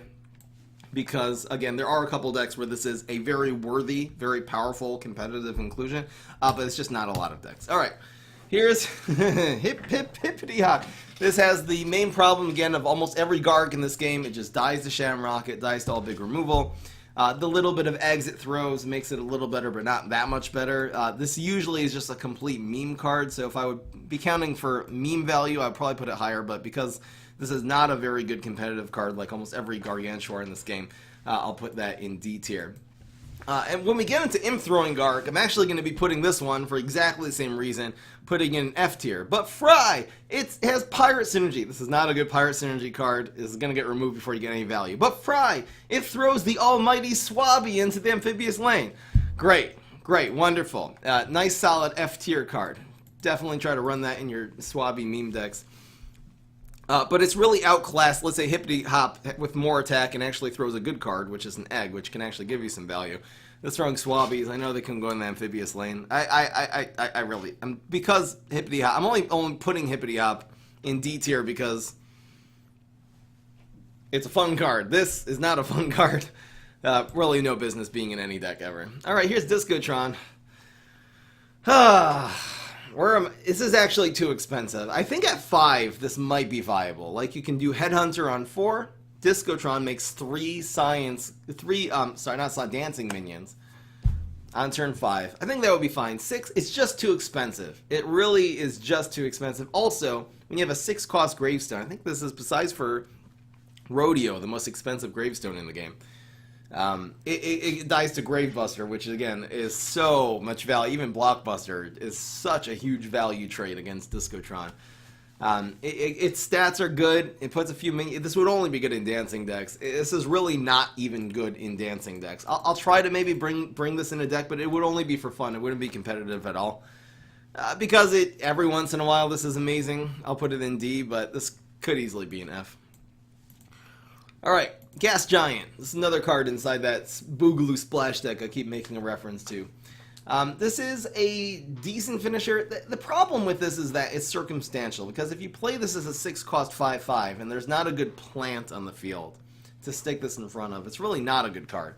Because again, 6-cost 5/5, the plants will be able to make a turn 6 play that is much stronger than a 5/5. So if they happen to have exactly the right plants, it can destroy that plant, plus do an extra 5 damage to phase, plus control the rest of the field. Usually 6 cost, again, used as a control card is very, very unreliable, because it's a zombie that only controls, again, it only controls what they played on turn 5. It only controls the turn before, does not control what they played next turn. I guess the little splash this does will control what they play on turn 6, but what are they going to play on turn 6 that dies to 1 damage? Almost nothing. Again, you can use this with Final Mission. It really wasn't a good idea in that deck when we tried that. It's useful in that freaking Splash Boogaloo deck just as a finisher, because you're just putting so many Gargs in the field that they run out of big removal. I think it's a little more useful than some of the C-cost cards, some of the D-cost cards. I'll put this in C because of maybe just that one deck. Alright. Pretty happy with that. Alright, here's Garg's Feast. The problem with this card, this actually teleports in the 3 zombies. So it doesn't have dry, doesn't have like any of the problem that the Gargantuars in this game have. The problem is it costs 11. This used to cost 12. There is this fun deck, you can find these on YouTube, where you either are control Boogaloo, where you control until turn 11, which again, any plant deck is going to be able to beat you by turn 11, so it's very unreliable. You can also do this with Professor Brainstorm, where you're ramping up to this card, which maybe makes you able to play it a little bit faster. This is really not a competitive card at all. Even Control Boogaloo, again, it's not a very high tier deck. The problem with Garg Feast 2 is that it has a lot of weaknesses. The weaknesses of this are going to be Dandelion King, which again, if you're controlling and trying to play Garg Feast, Dandelion King will make you only have 10 health, and they're going to be able to burst you down really quickly. Brainana is a great answer to this. Even Forget-Me-Nuts on turn 11, if they suspect you have a Garg Feast in hand, which they'll usually know by then that you're going for Garg Feast, since you haven't done anything for the first 10 turns of the game. They play one Forget-Me-Nuts, then you are out of here. Even the Garg, when you pull this off, it's very good, because 2 of your Gargs will usually be hitting phase, the other one will usually be controlling your hero. This can make a Zombot, which is amazing. It's very fun. I'm actually going to give this value. As you can see, it says it used to cost 12 here on the icon. I'm not even going to value this as a competitive card. I'm going to stick this right in. It's not good. Competitively, this would go in D, because it's really not a good competitive card, but it is. You can pull this off in decks, and it is a fun card. Even in terms of if I'm factoring all of its fun, I could put it in B. Should I put it in B just because it's fun? Controversial? I'm going to put it in C. Solid C card. Again, if you're going for fun, it would be in B tier, or even in A tier, and if you're going for competitive, it would be somewhere down here. So I'm just going to kind of average it out and put it in C. Again, just way too expensive. You know, what if Garg Feast costs 10, or even 9? Let's say Garg Feast was a 9 cost card. Would it be too good? I don't think it would be too good at 10. So I do think I really would love this card to cost 10.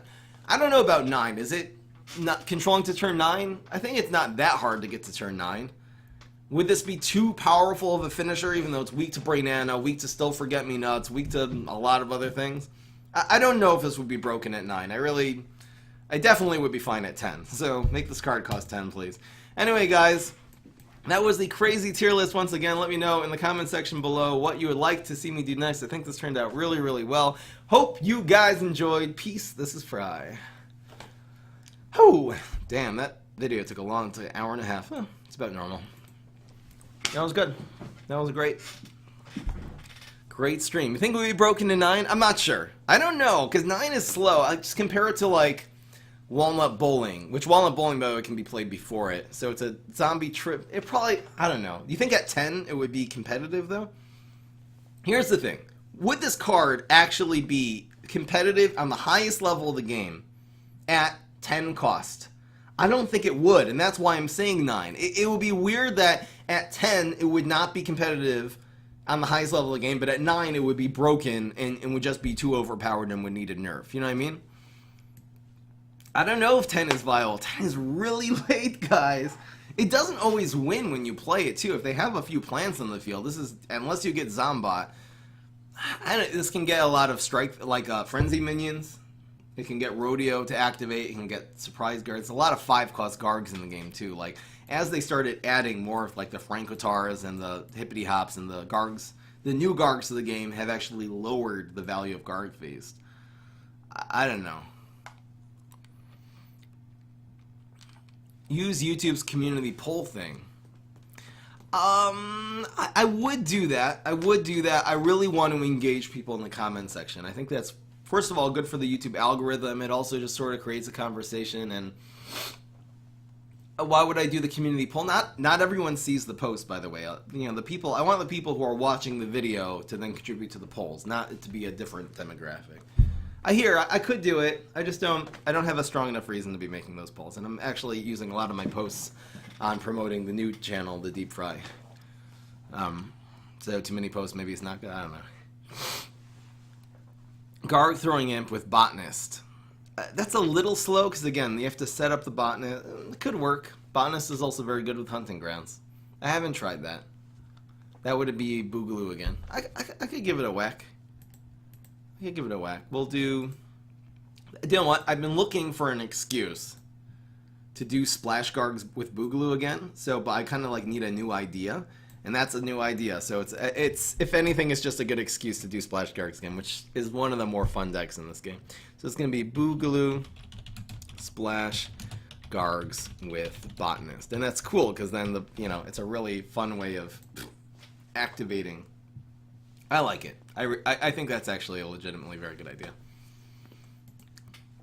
Thanks for giving me an excuse to play Splash Gargs again. It's a really good idea, actually. All right. All right, guys. I'll do the daily. I guess I'll do the daily. And we'll call it a day. Call it a day. Call it a daily. Where's my phone screen? Here it is. Here's the booty from yesterday. I'll just delete this. We're not going to use this again.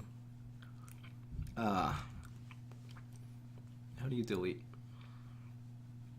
Let's remove. I don't want like the word delete.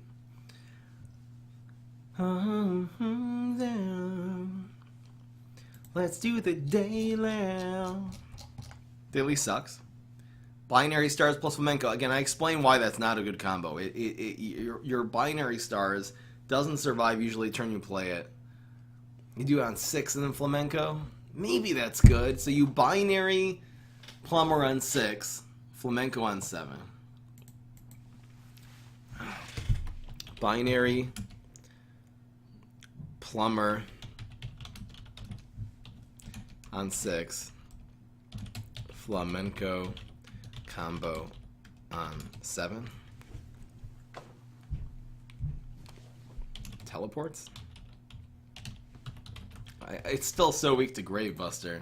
I don't know. I'm gonna take a 1-minute break and I'm gonna come back and do the daily and we'll talk. We'll have a nice little talk. Thank you so much. I have 500 people here. Thank you guys so much. I'll see you guys in 1 minute for the daily, for this dumb daily.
Here we go.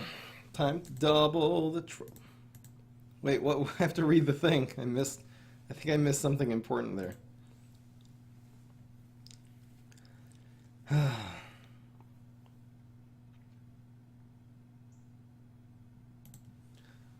Time to double the trouble for those pesky plants. There are some great zombies in Electric Boogaloo's Dance Dance. I'm sure it's going to be a great deck, too.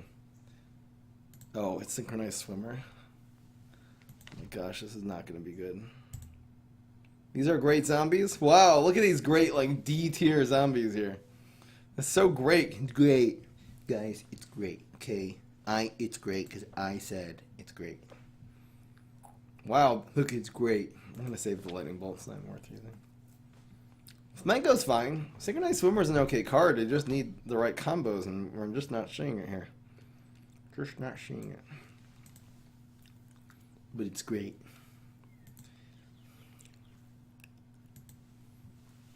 I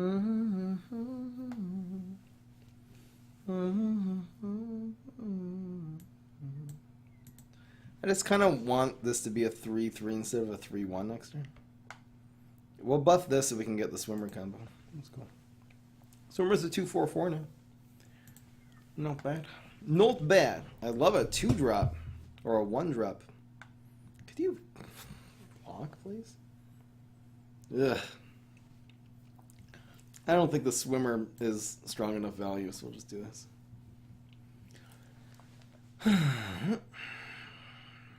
Unlocked.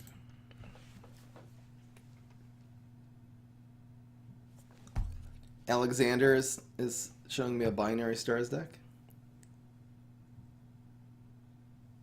You know what I ran Binary Stars?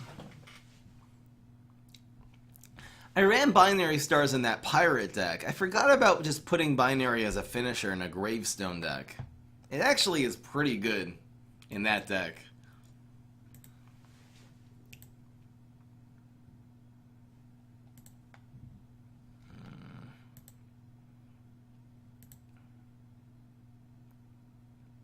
Wait. Alright guys, I'm after the tier list and I'm changing my mind. This is going in C. This actually is better in more decks than I thought. I remember we put this in the Pirate deck, the Infinity, it's called like the Smoked Fish deck or something like that. And using this in a deck where you have a lot of Gravestones to absorb the Gravebusters with your Pirates and your Flame Face. And then you stick this on turn 5 and makes all your strike through cards with the Flame Face do more damage. It actually is good. It really is a decent finisher. Again, it's still not one of the better cards in this game. Someone just sent me another deck where similar sort of strategy where you're playing it in a tempo deck as a finisher. In the right deck, this could be decent. I'm going to put it in C. D was actually not fair. There. I corrected myself. Thank you guys for the input, though. I really appreciate all the input the chat gives. I'll include that in the video. All right. Let's go. There. Thank you. Thank you. I don't know much about this deck. Alexander sent me a deck. I don't know if you're a Discord guy or not. But, this is the same idea. This is more of a little more of a dancing deck. I think this is okay. And you're running Headhunter. Again, Headhunter's the Frenzy cards. Frenzy or Strike Through is the same. It'll activate other cards before it dies. That's really the key to getting your value out of the binary. I'll stick it in C. He's read it? Okay. I'm still not going to put it like an A tier because again, it's very circumstantial. It's so weak to Gravebuster. You're not even running that many Gravestones in this deck. I don't think you're actually accounting enough for Gravebuster. Your only Gravestone in the deck is 4 copies of Loudmouth. But I think again, Gravebusters are going to really because again, people run. There's a lot of Gravebusters in the meta. Pirate decks are very strong. Gravebuster is a good card. I feel like that's why for in a Pirate deck it would be better than maybe the one you sent me, but it could work in that. Again, it's just Gravebusters, just one card. If it's not a Guardian Hero, you're usually pretty safe. Alright. Someone's saying that their account, they feel like it got banned and they're stuck in the loading screen. If you're stuck in the loading screen, it usually doesn't mean your account got banned. It usually means there's a problem with your app. So maybe try updating your game. Again, if you have your account backed up, you could try to uninstall and reinstall, but make sure you backed up your game with the EA.com account, because if you do the uninstall, you are not going to be able to get it back. You can also try like logging in on a different device.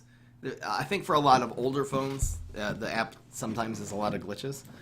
But anyway. Grave removal cards are terrible.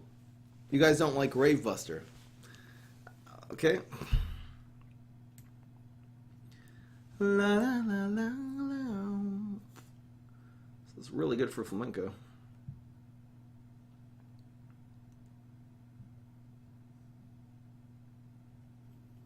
Flamenco does 6. I'll probably will flamenco next turn. How about 1, 2, 1?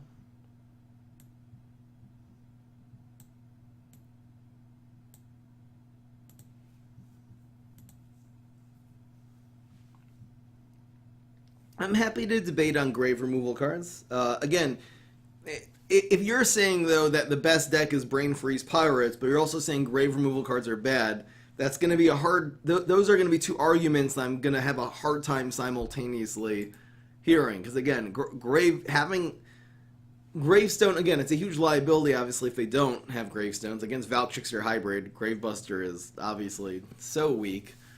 But it gives answers to Pogo. I don't know if you're valuing Pogo the same way. For me, Pogo and Mix Up Gravedigger are two of the best zombie cards in the entire game. And it's one of the best strategies in the entire game. So we're probably seeing that a little different. If I don't have a lot of time, but maybe I could come back to the Discord and talk. I'd like to do it sometime. I guess let's just do this. Maybe I should have... Well, I'm not going to do Flamenco yet. Well, 4 and... it depends how the block meter goes. I'm probably not playing Flamenco this turn anyway. Usually it's full block meter. Ooh. As I said. Do you think Grave Flick is as good as Gravebuster? I think Gravebuster is better because, again, against Pogo, you gotta just get that Pogo out of the game. If they can replay it the next turn into Mix Up Gravedigger, you slowed them down a little bit, but you didn't slow them down enough. So, no. Flamenco for the block, I think this is better. We'll probably get a 1 or 2 cost dancing. It's at least about a 50% chance of getting something cheap here. I can't wait till I make the rant about this card. This is so bad. This is in delete tier easily. Freaking Monster Mash. Come on, man.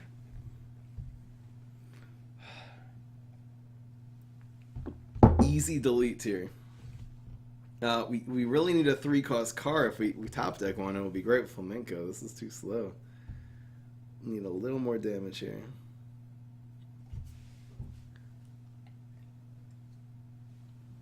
A cheap card wins. Let's go. This is a Gravestone. This is why Dancing Synergy. Not a very good Dancing Synergy card. Yes, easy. Oh, I guess we only have... Oh, I was looking at his son. We actually only have 7, but that was perfect.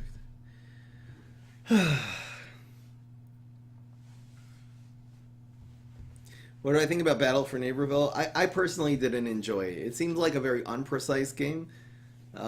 I feel like it just want a very clear, like, precise game with more people in voice communications, more competitive. For shooter games, it's not very precise, especially with this new mushroom character they added and stuff like this. Have very unprecise abilities. It just didn't seem like a fun game to me. It could be I don't understand it though. What tier do you think? It's not made like Battle for Neighborville is not made for a highly competitive, sweaty, try-hard scene like Overwatch is, which I do enjoy. It's made much more for casual gaming. I think that's the reason I don't like it. What's the question here? What tier do you think Space Cowboy is in? I'll do that in the sneaky tier. Garden Warfare 2 I didn't enjoy either. People say I would like Garden Warfare 1 because it was maybe a little more sweaty tryhard.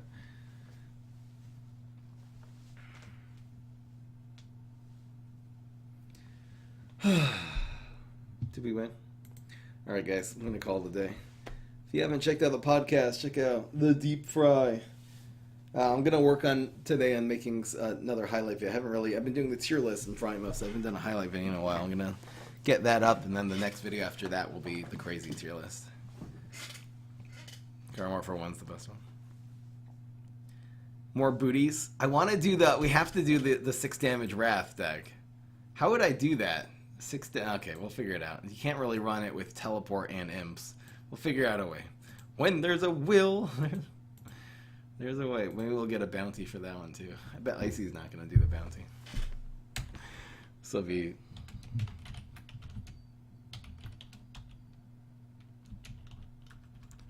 6 damage Wrath. Either teleport or imps.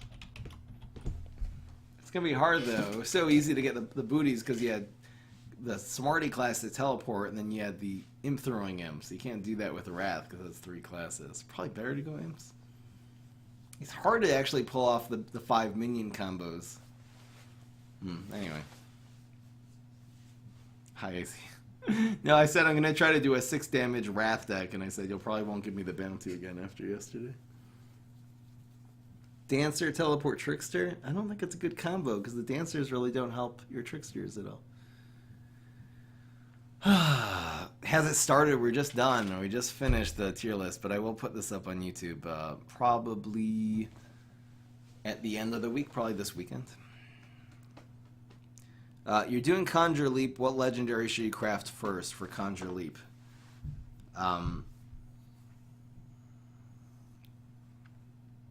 You don't need any legendaries. The only one I run, I think, is Teleport and Quasar. You don't really need any of them, though.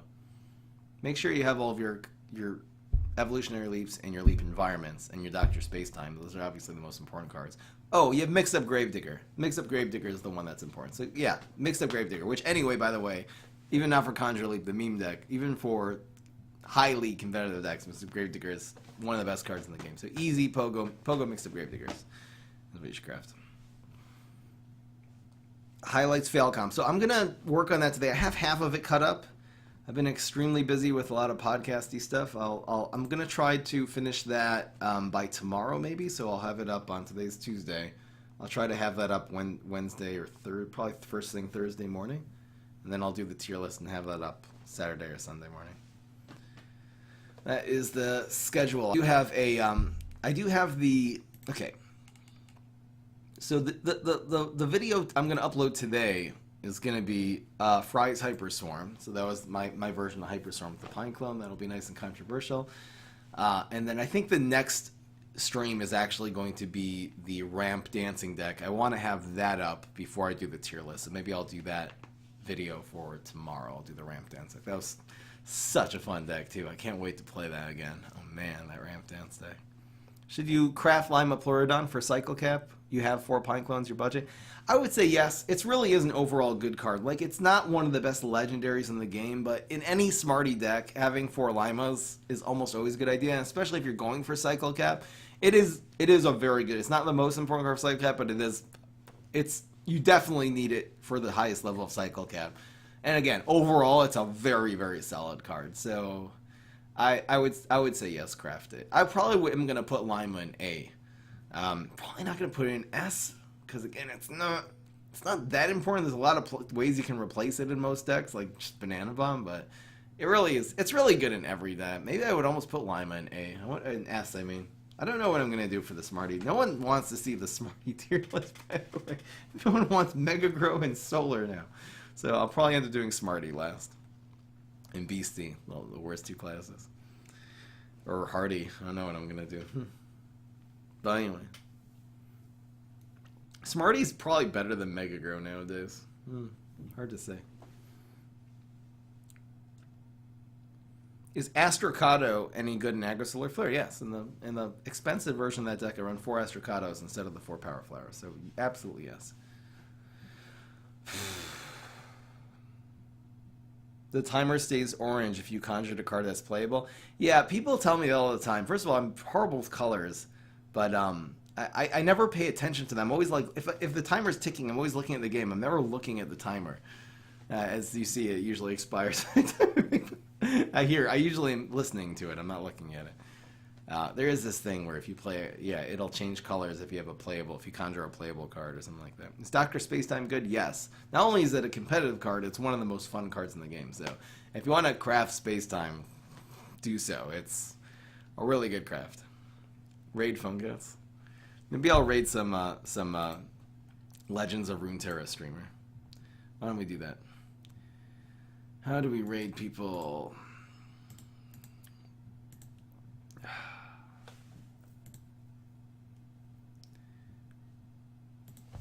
Legends of Runeterra.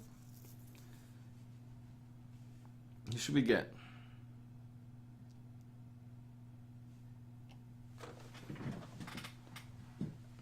Does he speak English? You speak English? Try to get an American, maybe?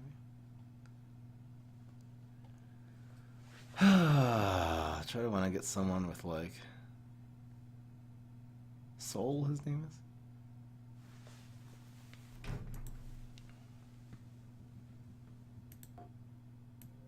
This ad.